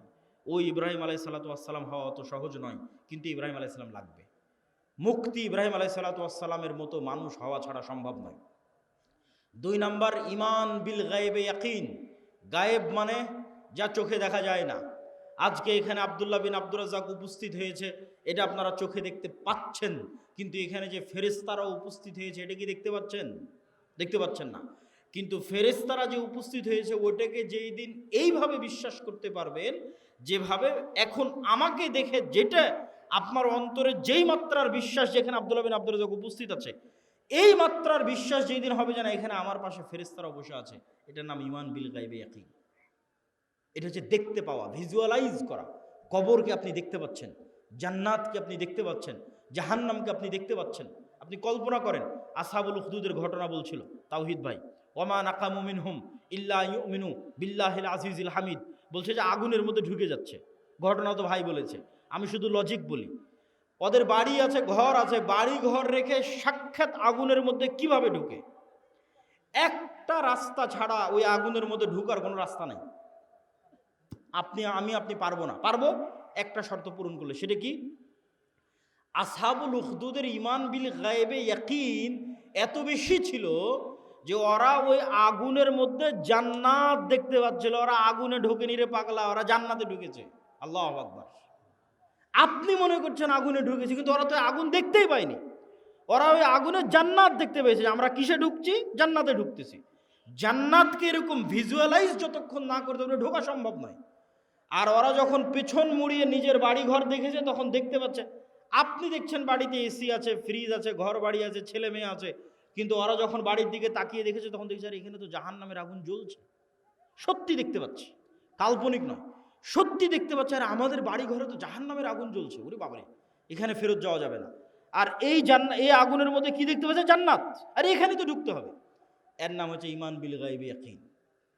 এই লেভেলের ঈমান যতক্ষণ পর্যন্ত অন্তত বাংলাদেশের 20% মুসলমানের না হয়েছে, ততক্ষণ আপনি বলবেন যে বাংলাদেশে ইসলাম প্রতিষ্ঠা হয়ে যাবে, ইসলামী খেলাফা কায়েম হয়ে যাবে, সম্ভব নয়। আজকে যদি আপনি আমাকে বাংলাদেশের প্রধানমন্ত্রী করে দেন, আজকে ইরানের কি অবস্থা দেখেন। আমি বাংলাদেশের ক্ষমতায় গিয়ে যদি বলি বাংলাদেশ শতভাগ ইসলামী আইন বাস্তবায়ন করে দিলাম, কালকে ভারত এবং আমেরিকা মিলে অর্থনৈতিক বয়কট দিবে বাংলাদেশকে, যেমন ইরানকে দিয়ে রেখেছে। তাহলে ইরানের মানুষ মিছিল করতেছে কেন? আপনিও মিছিল করবেন কেন? অর্থনৈতিক বয়কট দেওয়ার পর ডলার আসবে না, গার্মেন্টস বন্ধ হয়ে যাবে। তাহলে গাইবান্ধার মানুষ খাবে কি? গাইবান্ধার মানুষ এখন যেই জীবনযাত্রায় অভ্যস্ত, এই মানের জীবনযাত্রা থাকবে না। বিদ্যুৎ আছে, বিদ্যুৎ থাকবে না, অল্প থাকবে, যাবে আসবে। যে কয়েকজনের বাড়িতে এসি চলছে তারা এসি চালাতে পারবে না, যে কয়েকজনের ফ্রিজ আছে তারা চালাতে পারবে না। তাহলে জীবনযাত্রার মান কমে যাবে। যখনই জীবনযাত্রার মান কমে যাবে তখন বলবে রাখো তোমার ইসলাম, আগের যেটা সেকুলার দেশ ছিল ওটাই ভালো ছিল।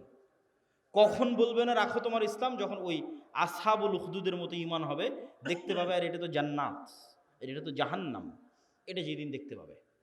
এই লেভেলের ঈমান ছাড়া বাংলাদেশের সবচেয়ে পরহেজগার মানুষকে যদি রাষ্ট্র ক্ষমতায় বসিয়ে দেন, ও রাষ্ট্রে ইসলাম প্রতিষ্ঠা করতে পারবে না। বাংলাদেশের মানুষও আগে টেনে নামাবে যে তুই ক্ষমতায় থাকলে আমরা খেতে পাই না, টেনে নামাবে।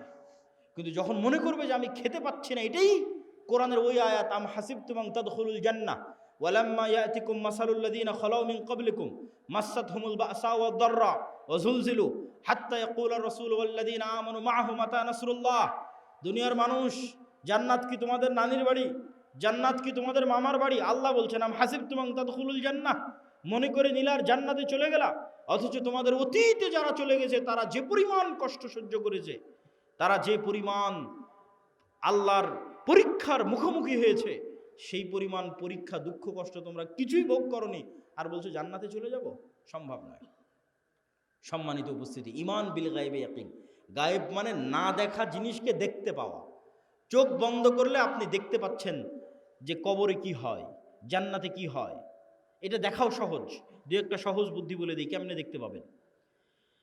আল্লাহ প্রত্যেক স্তরে পরের স্তরের আলামত দিয়ে রেখেছে। আমরা এখন দুনিয়ার স্তরে আছি, এর পরের স্তর কবরের স্তর। তো প্রত্যেক দিন দুনিয়াতে আমরা কবর দেখতে পাই, আল্লাহ দেখার ব্যবস্থা করে দিয়েছে। সেটা হচ্ছে ঘুম। আপনি যখন ঘুমাতে যান তখন দোয়া পড়েন, আল্লাহুম্মা বিইসমিকা আমুতু ওয়া আহইয়া। আল্লাহ তোমার নামে ঘুমাতে যাচ্ছি। জি না, যদি হতো আল্লাহ তোমার নামে ঘুমাতে যাচ্ছে, তাহলে আরবি হতো আল্লাহুম্মা বিইসমিকা আনামু ওয়া আইকাজ। তাওহীদ ভাই আছে, বুঝতে পারতেছে, আরও যারা আরবি বুঝবে তারা বুঝতে পারবে। তাহলে তখন দোয়ার অর্থ কি হবে? যে আল্লাহ তোমার নামে ঘুমাতে যাচ্ছি, তোমার নামে ঘুম থেকে উঠবো। কিন্তু আল্লাহ দোয়া বানিয়েছে আল্লাহুম্মা বিইসমিকা আমুতু, আল্লাহ তোমার নামে মরতে যাচ্ছি, ওয়া আহইয়া, তোমার নামে মরা থেকে জীবিত হব। এবার সকালবেলা কি দোয়া শিখিয়েছে? আলহামদুলিল্লাহ ইল্লাযী আহইয়ানা বা'দামা আমাতানা। কি আশ্চর্য! বলে আল্লাহ মরে গেছিলাম রাতের বেলা, মরা থেকে এখন জীবিত হলাম। বা'দামা আমাতানা, মৃত্যুর পর। আল্লাহ রাতে মৃত্যু সংগঠিত হয়ে গেছিল, মৃত্যুর পর সকালবেলা তুমি জীবিত করে দিয়েছো। এটা হলো দোয়া। তাহলে প্রত্যেক দিন আমরা কবরে যাচ্ছি, প্রতি রাতে যখনই ঘুমাই তখনই কবরে যাই। ওটাই বারজাখের জীবন। বারজাখী জীবন ওই রকমই, কাছাকাছি। সেটার স্বাদ আল্লাহ সুবহানাহু ওয়া তাআলা দেন। যদিও রুহের পার্থক্য ভেদে বারজাখী জীবনে এক একজনের এক এক রকম হবে। যেমন যারা শহীদের রুহ, এরা পাখি হিসেবে জান্নাতে উড়বে, তাদের খাবারের ব্যবস্থা থাকবে। যারা শহীদের রুহের চাইতে উপরের লেভেলের রুহ, তারা আল্লাহর আরশে ঝুলন্ত থাকবে, বাতির মতো, আলোক বাতির মতো। আল্লাহ যারা তাদের চাইতেও টপ লেভেলের রুহ, নবীদের রুহ, তো নবীরা আরো টপ লেভেলের লাইভ জীবনযাপন করবে বারজাখে, লাইভ জীবনযাপন বারজাখে। মুসা আলাইহিস সালামের সাথে সাক্ষাৎ হচ্ছে, মসজিদে আকসায় নামাজ পড়তেছে মুহাম্মদ সাল্লাল্লাহু আলাইহি ওয়াসাল্লামের পিছনে, ইব্রাহিম আলাইহিস সালামের সাথে সাক্ষাৎ হচ্ছে। সবাই তো মরে গেছে, সবাই তো বারজাখী জীবনে আছে, কিন্তু নবীদের রূহ আরো আপার কোয়ালিটি, ওদের বারজাখী জীবনের ধরন আরো ভিন্ন, আরেকটু লাইভ।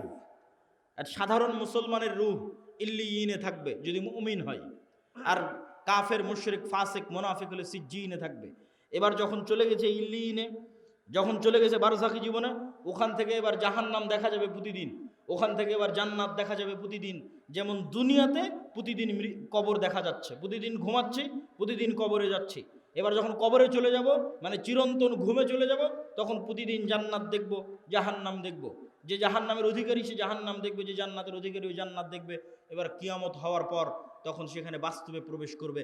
সম্মানিত উপস্থিতি, বারজাখী জীবন। ঠিক কিয়ামতকে ভিজুয়ালাইজ করতে পারতে হবে, জান্নাতকে ভিজুয়ালাইজ, দেখতে চোখ বন্ধ করলে যেন জান্নাত দেখা যায়। আপনার কাছে চিরন্তন চিরস্থায়ী আনন্দ কোনটা? আজকে আপনার বাপ মা ভাই বোন সবার সাথে বিচ্ছেদ হয়ে গেল, আপনার বাবা মারা গেছে, দাদা মারা গেছে, তাদের সাথে আর জীবনে কোনো দিন দেখা হবে না, এটা অনেক কষ্টের। আর যদি মনে করেন না, আবারও এই গাইবান্ধা, এই শাখাহাতি, এই বালুয়ার গ্রামে যদি আমার বাবা মা ভাই বোন সবাইকে নিয়ে একসাথে থাকতে পারতাম, বিশাল বাড়ি হতো, আর যদি কোনোদিন মৃত্যু না হতো, সবাই যদি একসাথে মিলেমিশে আনন্দে কাটাতে পারতাম, তাহলে এই স্বপ্ন জান্নাতে পূরণ হবে। তাহলে জান্নাতে আসল জীবন, দুনিয়ার জীবন জীবন নয়। আমরা এই যে ঢাকা থেকে রওনা দিয়ে আপনার এই শাখাহাতিতে যতক্ষণ অপেক্ষা করতেছি, রুহের জগৎ থেকে সফর শুরু হয়ে জান্নাতে যাওয়া পর্যন্ত দুনিয়ার সময় অতটুকু। আমি এই যে আধা ঘন্টা আগে এসেছি, আর আধা ঘন্টা পর এখান থেকে বের হয়ে যাবো, 1 ঘন্টা সময় যতটুকু, রুহের জগৎ থেকে সফর শুরু হয়ে জান্নাতে যাওয়ার পর্যন্ত এই দুনিয়ার 60 বছরের জীবন ততটুকু, বাস্তবেও ততটুকু। কিয়ামতের মাঠে মানুষ উঠে বলবে, আরে দুনিয়াতে তো আমরা একদিন ছিলাম।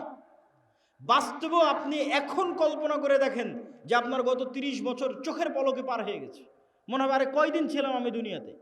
ঠিক যখন মরার সময় কাছে চলে আসবে 60 বছর, তখনও মনে হবে আরে 2-1 দিনের মধ্যে সময় তো পার হয়ে গেল। এই একই অনুভূতি কিয়ামতের মাঠে যখন উঠবেন, তখন দুনিয়াতে তো ছিলামই না, 1 দিন কি 2 দিন ছিলাম দুনিয়াতে। এটাই আল্লাহ বলে যে দুনিয়ার জীবন 1 ঘন্টার সমান, আধা ঘন্টার সমান। শুধু ধৈর্য ধরলেই হয়, একটু ধৈর্য ধারণ করলেই হয়।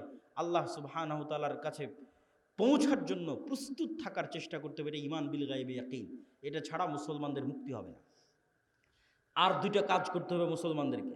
টাকা ইনকাম করার কথা বলেছি, আরও 2টা কাজ আছে। এক, নেতা হওয়ার জন্য 2টা শর্ত পূরণ করতে হবে। সত্যবাদিতা, ন্যায়পরায়ণতার শর্ত, শিক্ষা এবং জ্ঞানের শর্ত। বুঝেন, আল্লাহ সুবহানাহু ওয়া তাআলা এই পৃথিবীকে যেই ফাংশনের উপর ডেভেলপ করেছে, এই ফাংশন সবার জন্য সমান। এই যে মোবাইল, এই মোবাইলের যেখানে চাপ দিলে লাইট জ্বলবে, এখানে যদি আমি চাপ দিই তাও লাইট জ্বলবে। এখানে ডোম চামার ম্যাথর মুচি হিন্দু বৌদ্ধ খ্রিস্টান সে চাপ দেয় তাও লাইট জ্বলবে, কেননা ওটা ওইভাবেই ফাংশন করা আছে। তো আল্লাহ এই পৃথিবীকে কিছু সিস্টেমের উপর ডেভেলপ করেছে। এখানে কিছু বাটন আছে, যেই সমস্ত বাটনে চাপ দিলে পরের রেজাল্ট বের হয়ে আসে। তো আল্লাহ তার নিজের তৈরি করা নিয়ম ভাঙ্গে না, খুব কম ভাঙ্গে। আল্লাহ আগুনকে তৈরি করেছে পোড়ানোর জন্য। ওই যে আসহাবুল উখদুদ, ওরা কত তাকওয়াবান পরহেজগার, ওরা আগুনের মধ্যে ঢুকে গেছে, আগুন পুড়িয়ে দিয়েছে। আগুন বলেনি যে এরা আল্লাহওয়ালা মানুষ, এদের পুড়াবো না। আল্লাহ তরবারিকে তৈরি করেছে কাটার জন্য। আল্লাহর নবী চাচা হামজা পর্যন্ত কেটে গেছে তরবারিতে। তরবারি বলেনি আরে এটা তো হামজার শরীর, কাটবো না। না, নিয়ম নিয়ম। আল্লাহ খুব কম সময় নিয়ম ভাঙে। শুধুমাত্র ইব্রাহিম আলাইহিস সালামের সময় নিয়ম ভেঙেছে। আগুনকে বলছে, আগুন কুলনা ইয়া নারু কুনি বারদাম ওয়া সালামান আলা ইব্রাহিম, তোমার কাজ পোড়ানো, তবে আজকে নয়। কিন্তু সাধারণত আল্লাহ নিয়ম ভাঙে না। তাহলে আল্লাহ পৃথিবীকে তৈরি করেছে একটা নিয়মের উপর। সেই নিয়মটা হচ্ছে যে জ্ঞান এবং শিক্ষার বাটনে চাপ দিবে, ও অটোমেটিক শক্তিশালী এবং নেতা হয়ে যাবে। এটার উপর পৃথিবী দাঁড়িয়ে আছে। পৃথিবীর ফাংশনের মধ্যে একটা ফাংশন, যে জ্ঞান এবং শিক্ষা অর্জন করবে ও অটোমেটিক শক্তিশালী হবে, নেতা হবে। এখন ইহুদি খ্রিস্টান, ইউরোপ, আমেরিকা, ইসরায়েল, তাদের ছেলেমেয়েরা জ্ঞান এবং শিক্ষা অর্জন করবে, আর গাইবান্ধা, মহিমাগঞ্জ, গোবিন্দগঞ্জের যুবকেরা যদি free fire, PUBG, Facebook, IPL, BPL, জুয়া, অনলাইন বেটিং, নেশা, বিড়ি, সিগারেট, গাঁজা এগুলো নিয়ে ব্যস্ত থাকে, তাহলে আল্লাহ বলবেন না যে এই ইহুদি খ্রিস্টানেরা তোরা যতই জ্ঞান অর্জন কর, তোদেরকে নেতা বানাবো না। আমার গাইবান্ধা গোবিন্দগঞ্জে একটা মদখোর জুয়াখোর বান্দা আছে, ওকে নেতা বানাবো। কথা কি আমার বোঝা যায়?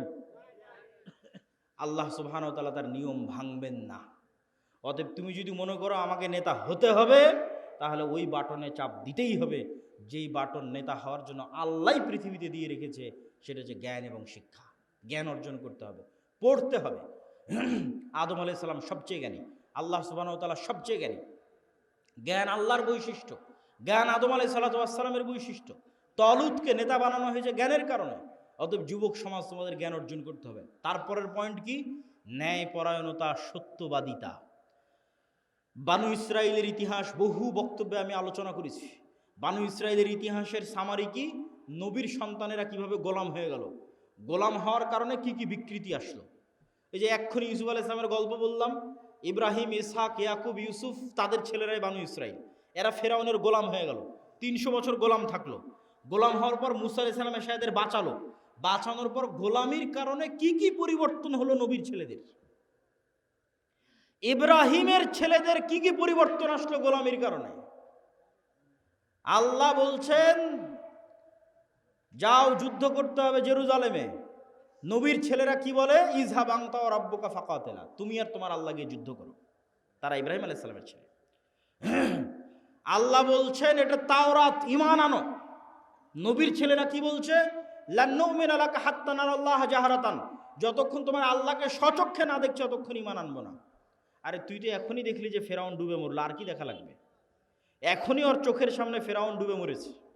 ফেরাউন ওদের উপর জুলুম করতো, সমুদ্রে ফেড়ে রাস্তা তৈরি হয়ে গেছে। এরা এখন এসে বলে যে আল্লাহকে না দেখলে ঈমান আনবো না। তাহলে কেমনে নবীর ছেলেদের স্বভাব এরকম হয়ে গেল? আল্লাহ বললেন আসমান থেকে খাবার আসবে, মান্না এবং সালোয়া। মান্না সালোয়া কি? মাশরুম। যেই মাশরুমের 1 কেজির দাম 4 থেকে 5 লক্ষ টাকা আজকের বাজারে। আর বিশেষ এক প্রকার কোয়েল পাখির মতো ছোট সুস্বাদু পাখির গোস্ত জান্নাত থেকে আসতো। তারা বলল লান নাসবিরা আলা তুআমিন ওয়াহিদ, এই এক খাবার প্রত্যেক দিন ভালো লাগে না মুসা, তোমার আল্লাহকে বলো এই মরুভূমির বালুর মধ্যে পেঁয়াজ রসুন বের করে দিতে, ডাল চাউল বের করে দিতে মরুভূমির বালুর মধ্যে। আল্লাহ বললেন মরুভূমির বালুতে হবে না, জেরুজালেম ফিলিস্তিন আছে, যুদ্ধ করে বিজয় করো। এদেরা যখন যুদ্ধ করে বিজয় করলো না, এদের উপর গজব আসলো 40 বছরে। শুধু নবীর ছেলেদের অবস্থা দেখেন, গোলামির কারণে কীরকম হয়ে গেছে তাদের অবস্থা। 40 বছর পাগলের মতো ঘোরার পর ইউশা বিন নুনের হাতে তওবা ইস্তেগফার করে এরা যুদ্ধ করেছে। লম্বা ঘটনা। আল্লাহ সূর্য থামিয়ে দিয়ে বিজয় দিয়েছে। এবার আল্লাহ বলছে শোনো, তোমাদের বিজয় দিলাম, তোমরা জেরুজালেমে প্রবেশ করার সময় মুখে বলবা হিত্তাতুন নাগফির লাকুম, আর মাথা দিবা সামনে, নিচু করবা, সিজদা অবস্থায় যাবা। হিত্তাতুন হিব্রু ভাষা, মানে আল্লাহ মাফ করে দাও, আস্তাগফিরুল্লাহ। এরা কি করলো, ঢোকার সময় পিছন আগে দিল, মুখে বলল হিনতাতুন, গমের দানা। কোরআনে এগুলো বর্ণনা করা আছে, কোরআন থেকে বলতেছে। কি অবস্থা দেখেন নবীর ছেলেদের। এই ধোকাবাজি, এই 2 নম্বরই কোথায় শিখলো? ফেরাউনের গোলামি করতে গিয়ে ধোকাবাজি 2 নম্বরই শিখেছে। তাহলে ধোকাবাজি 2 নম্বরই, ছল চাতুরি, গোলামির স্বভাব।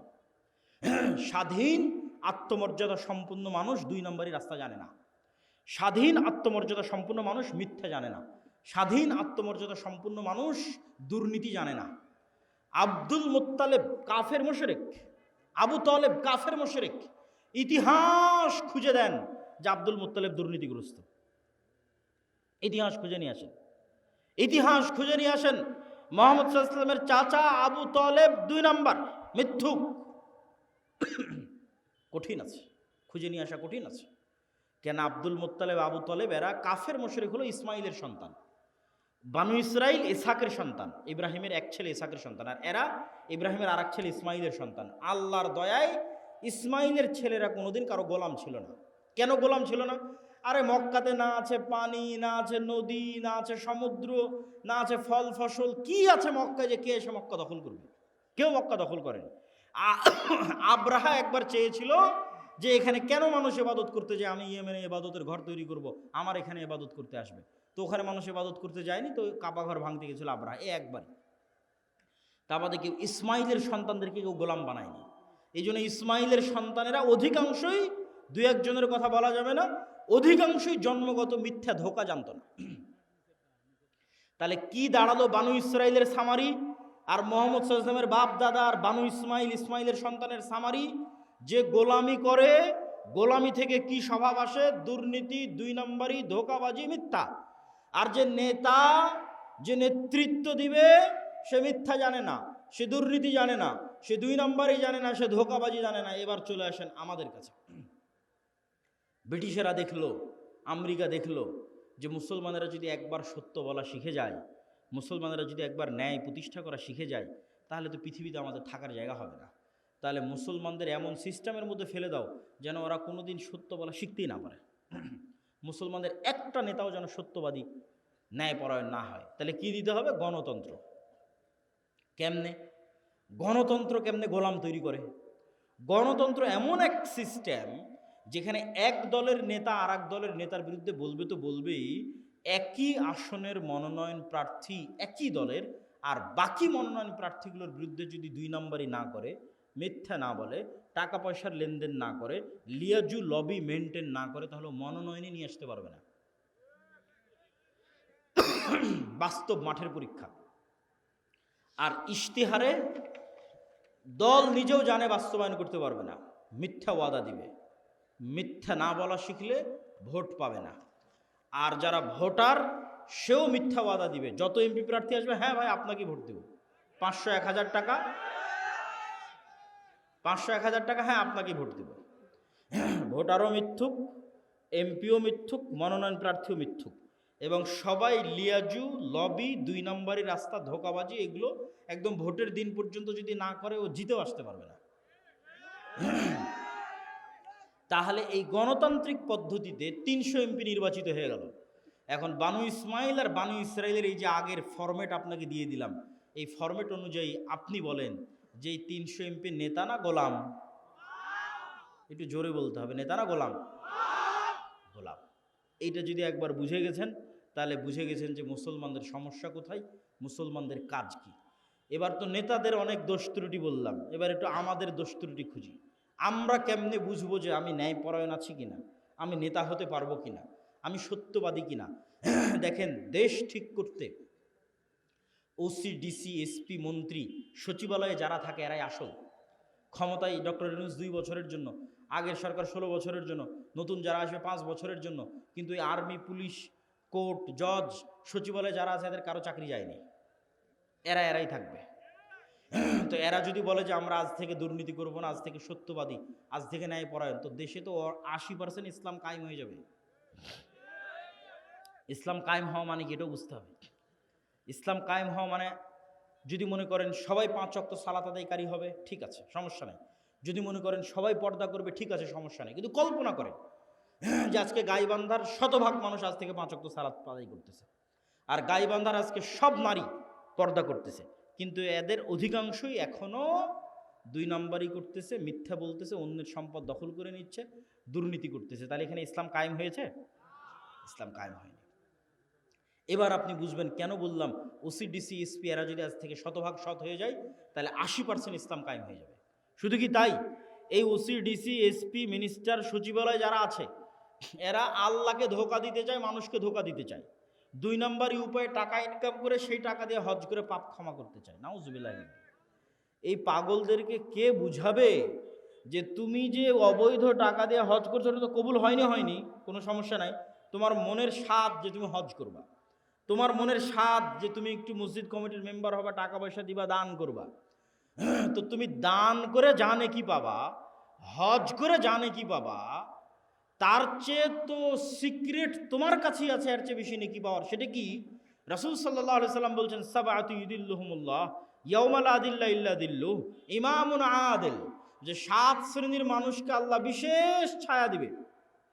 তার 1 নম্বরে তাহাজ্জুদ গুজারকে অতিক্রম করে 1 নম্বরে চলে গেছে, দানবীরকে অতিক্রম করে 1 নম্বরে চলে গেছে, যে ওসি তার পদে বসে কিন্তু চুল পরিমাণ অন্যায় করে না, মিথ্যা বলে না। আল্লাহু আকবার। যে ডিসি, যে এসপি, যে প্রিন্সিপাল তার পদে বসে কিন্তু চুল পরিমাণ অন্যায় করে না, মিথ্যা বলে না, এটা 1 নম্বরে চলে গেছে, ইমামুন আদিল। তাহলে তুমি অন্যায় উপায়ে সুদ ঘুষ নিয়ে টাকা ইনকাম করে হজ দান করতে চাচ্ছ, এটা তো চরম বোকামি। তুমি যেখানে দায়িত্ব পালন করছো ওখানে সত্যবাদিতার ন্যায়ের সাথে দায়িত্ব পালন করো, ওটাই ইবাদত। এবার আপনাদেরকে বলি, আপনি আপনার একটা উদাহরণ, আপনার বোনকে আপনার পিতার সম্পত্তিতে ন্যায়ের সাথে সম্পত্তি বুঝিয়ে দিয়েছেন কিনা? যদি হ্যাঁ হয় তাহলে আপনার নেতা হওয়ার সম্ভাবনা আছে, যদি না হয় তাহলে আপনার মধ্যে বানু ইসরাইলের গোলামির স্বভাব বিরাজ করতেছে, আপনি গোলাম, আপনার পরবর্তী 14 প্রজন্ম গোলাম। নেতা হতে চাইলে আগে নিজেকে ন্যায়পরায়ণ হতে হবে, যে না, আমার বাবা যা জমি দিয়ে গেছে, আমি আজকেই ন্যায়ের ভিত্তিতে আমার বোন যা পায় সেটা আমি বুঝিয়ে দেব। আমি কি আমার স্ত্রীর সাথে ন্যায় করি, আমি কি আমার বাপ মায়ের সাথে ন্যায় করি, আমি কি আমার ছেলে মেয়ের সাথে ন্যায় করি। এইভাবে যখন ন্যায় প্রতিষ্ঠার চ্যালেঞ্জে আন্দোলন তৈরি হবে যে আমরা ন্যায় প্রতিষ্ঠা করব সমাজের রুট লেভেল থেকে টপ লেভেল পর্যন্ত, এমনি রাষ্ট্রে ইসলাম কায়েম হয়ে যাবে, 80% ইসলাম কায়েম হয়ে যাবে এবং এরাই নেতা হবে।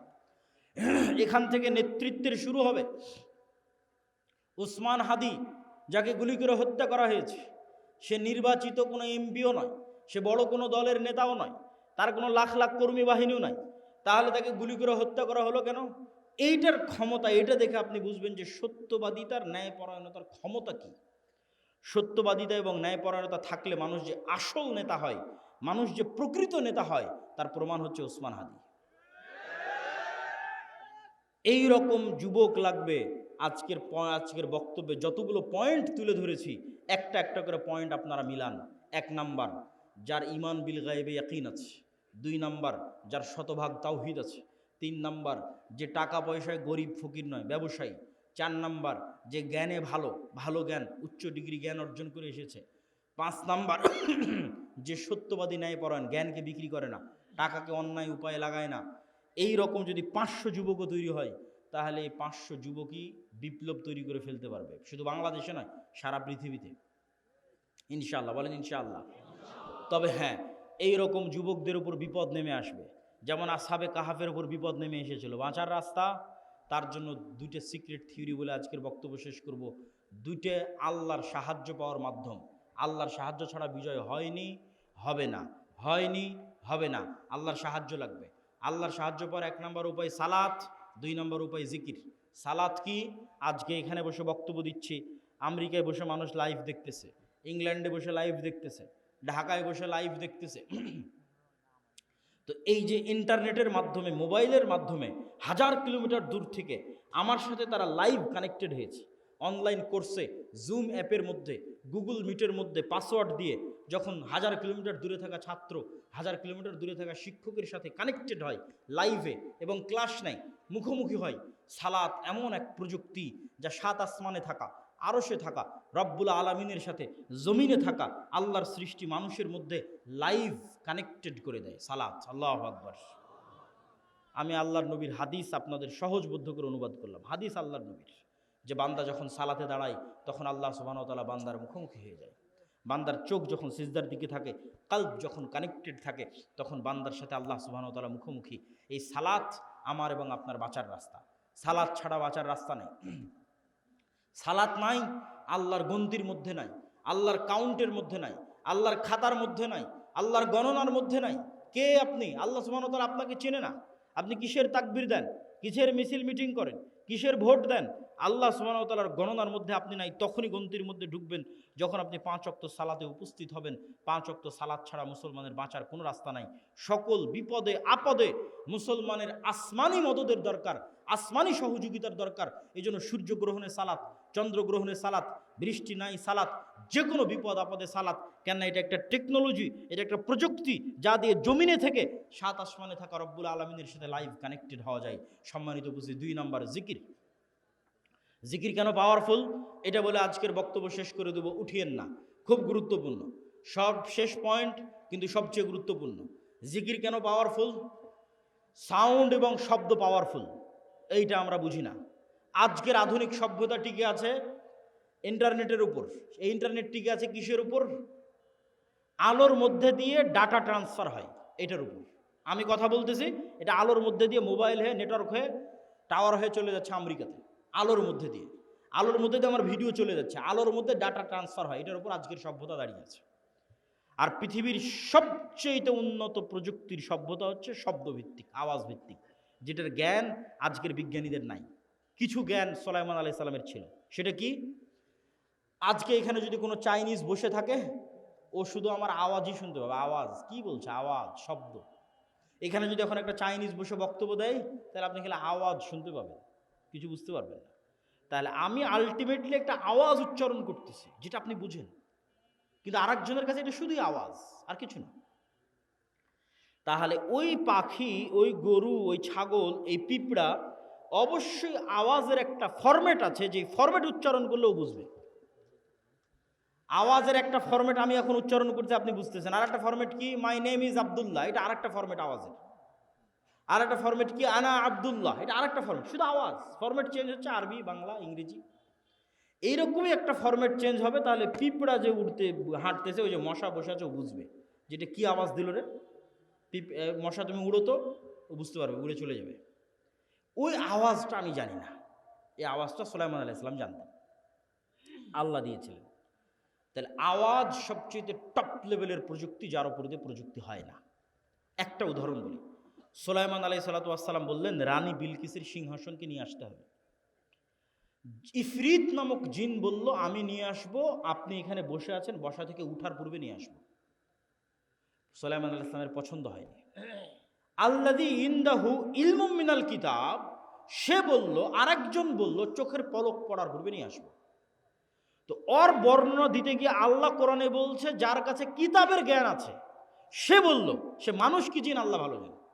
আল্লাহ বলছেন যার কাছে কিতাবের জ্ঞান আছে সে বলল চোখের পলক পড়ার পূর্বে সিংহাসন আপনার সামনে উপস্থিত হবে। তাহলে ইফরিত নামক জিন গায়ের জোরে সিংহাসন নিয়ে আসতে চেয়েছে, আর যে বলল যার কাছে কিতাবের জ্ঞান আছে এখন জ্ঞানের জোরে সিংহাসন নিয়ে আসবে। এ আবার কি জ্ঞান? কোরআনের ধারা বিবরণী তাই বলছে, জ্ঞানের জন্য। অনেক মুফাসসির লিখেছেন যে তার কাছে লাউহে মাহফুজের বিশেষ জিকির সাউন্ড, আল্লাহর বিশেষ জিকিরের জ্ঞান তার ছিল, যে জিকির উচ্চারণের মাধ্যমে চোখের পলকে রানী বিলকিসের সিংহাসন সুলাইমান আলাইহিস সালামের দরবারে উপস্থিত হয়ে গেছে। জিকির যে পাওয়ারফুল, শব্দ যে পাওয়ারফুল, তার আরো 3টে উদাহরণ দেন।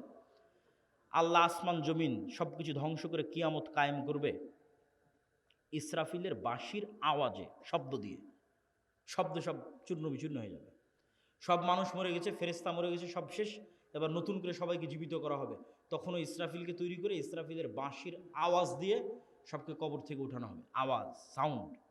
3 নম্বর দলিল, যেটিতে বক্তব্য শেষ করে দেব, আল্লাহ সুবহানাহু ওয়া তাআলা বলছেন ইউসাব্বিহু লিল্লাহি মা ফিস সামাওয়াতি ওয়া মা ফিল আরজ, আসমান এবং জমিন এবং তার মধ্যে যা কিছু আছে। এই পোস্টার এটাও আওয়াজ করে তাসবিহ পাঠ করতেছে, এই টিস্যু এটাও আওয়াজ করে তাসবিহ পাঠ করতেছে, গায়ের জামা, উপরের প্যান্ডেল, নিচের মাটি, লাইট, ক্যামেরা যা আছে সব আওয়াজ করে তাসবিহ পাঠ করতেছে। সে আওয়াজ আমি শুনতেছি না, যেমন পিঁপড়ার চলার আওয়াজ আমি শুনতে পাই না, কিন্তু পিঁপড়ার চলার আওয়াজ 10 কিলোমিটার দূরে থাকা হাতিও শুনতে পাবে, আমি শুনতে পাই না। তাহলে এই সবগুলো থেকে তাসবিহ বের হচ্ছে। শুধু কি এটাই না, রাসূল সাল্লাল্লাহু আলাইহি সাল্লাম বলছেন এরা শুধু তাসবিহ বলতেছে না, এরা তাসবিহ বুঝে। কিভাবে? মুয়াজ্জিন যখন আজান দেয় তখন মুয়াজ্জিনের আজান যতদূর পর্যন্ত যায় ততদূর পর্যন্ত জীব জন্তু, জড়বস্তু, জড় পদার্থ, কীট পতঙ্গ, পঙ্গপাল যা আছে সব মুয়াজ্জিনের আজান বুঝে ওই আজানের পক্ষে কিয়ামতের মাঠে সাক্ষী দিবে। আল্লাহু আকবার। তাহলে পুরো পৃথিবীটাই টিকে আছে তাসবিহের উপর, পুরো পৃথিবীতে টিকে আছে জিকিরের উপর। আপনি চোখ বন্ধ করলে যখন এটা দেখতে পাবেন, যখন এটা বুঝতে পারবেন, তখন বুঝবেন জিকির কত পাওয়ারফুল। তার বলেন সালাতের চেয়েও পাওয়ারফুল? জি না, কথা ওঠে নয়, সালাতও জিকির। আল্লাহ কোরআনে বলছেন আকিমিস সালাত লিযিকরি, সালাত পড়ো জিকিরের জন্য। আসলে 24 ঘন্টা আল্লাহর জিকির করা উচিত, কিন্তু 24 ঘন্টা তো তোমরা পারো না, শয়তান তোমাদের পিছে লেগে থাকে। তো অন্তত 5 বার তো আল্লাহকে স্মরণ করো 24 ঘন্টার মধ্যে, এটা ফরজ। এটা যদি না করো তাহলে তোমার সাথে আল্লাহর কোনো সম্পর্ক নেই, মা সালাম। যে কলব দিনে রাতে 24 ঘন্টায় 5 বার আল্লাহকে স্মরণ করতে পারে না, ওর সাথে আল্লাহর কোনো সম্পর্ক নেই। আল্লাহকে স্মরণ করার জন্য সালাত নির্ধারিত ফরম্যাটে দেওয়া আছে, আরও বেশি মজবুত, আরও বেশি পাওয়ারফুল করার জন্য। পুরো সালাতের প্রত্যেক ফরম্যাটে জিকির আছে। যখন আমরা কোরআন পড়ি তখন জিকির। কোরআন কি জিকির? যদি বুঝেন যে আল্লাহর আওয়াজ, আল্লাহর সাউন্ড, যদি বুঝেন আওয়াজ এবং সাউন্ড পাওয়ারফুল, তাহলে একটু কল্পনা করেন কোরআন এটা কার আওয়াজ, এটা কার সাউন্ড? আল্লাহর। জিবরাইল আলাইহিসসালাতু ওয়াসসালাম আল্লাহ সুবহানাহু ওয়া তাআলার নিকট থেকে, লাউহে মাহফুজ থেকে জিবরাইল আলাইহিসসালাতু ওয়াসসালামের নিকট থেকে মুহাম্মদ সাল্লাল্লাহু আলাইহি ওয়াসাল্লাম। এই জন্য তাজবিদের গুরুত্ব আছে। আপনার কোরআন পড়াটা যেন এমন হয় যেমনভাবে মুহাম্মদ সাল্লাল্লাহু আলাইহি ওয়াসাল্লাম পড়তেন। তাহলে মুহাম্মদ সাল্লাল্লাহু আলাইহি ওয়াসাল্লামের পড়াটা জিবরাইলের মতো, জিবরাইলের পড়াটা আল্লাহ সুবহানাহু ওয়া তাআলার মতো, আল্লাহর আওয়াজ। আল্লাহু আকবার, আল্লাহু আকবার। মুসা আলাইহিসসালাতু ওয়াসসালামের লাঠির চেয়ে পাওয়ারফুল জিনিস মুসলমানদের কাছে আছে, সেটা হচ্ছে আল্লাহর আওয়াজ, আল্লাহর শব্দ। এই জন্য এটা সর্বশ্রেষ্ঠ জিকির। আফজালুজ জিকির তিলাওয়াতুল কোরআন। সম্মানিত উপস্থিতি, তাহলে কি দিয়ে আপনি বাঁচবেন? নেতা হতে চান, ইসলামী বিপ্লব করতে চান, 2টা জিনিস লাগবে, সকাল সন্ধ্যার জিকির, 5 ওয়াক্ত সালাত, পারলে রাতেরও সালাত। আল্লাহ সুবহানাহু ওয়া তাআলা আমাদেরকে আজকের বক্তব্যের উপর আমল করার তৌফিক দান করুক, আল্লাহুম্মা আমিন। আজকের বক্তব্য পুরোটাই লিখিত আকারে আল্লাহর পথে যাত্রা বইয়ের মধ্যে আছে, যেটা আজকে আমাদের সাথে একটা গাড়িও আসতে পারিনি, গাড়ি অ্যাক্সিডেন্ট করার কারণে। এই জন্য আজকে বই পুস্তক আছে কিনা আমি জানি না, তবে না থাকলে আপনারা সংগ্রহ করার চেষ্টা করবেন। এই আল্লাহর পথে যাত্রা বইটা প্রত্যেক মসজিদ, মাদ্রাসা, স্কুল, কলেজ, লাইব্রেরিতে দৈনিক অন্তত 1 পৃষ্ঠা করে হলেও পড়া উচিত। মহিমাগঞ্জ কামেল মাদ্রাসাতেও অন্তত 1-1.5 পৃষ্ঠা করে পড়া উচিত, বাস্তবায়ন করা উচিত। পাঠচক্র সকল মসজিদ মাদ্রাসায়, আল্লাহর পথে যাত্রা। আর মাসিক আল ইতিসাম। এই বলে আমি আমার আজকের বক্তব্য শেষ করছি। প্রশ্ন উত্তর আপনারা ধীর স্থিরভাবে থাকেন, তাড়াহুড়া করার কিছু নাই। শাইখ সালাম নেবেন। আমার প্রশ্ন হলো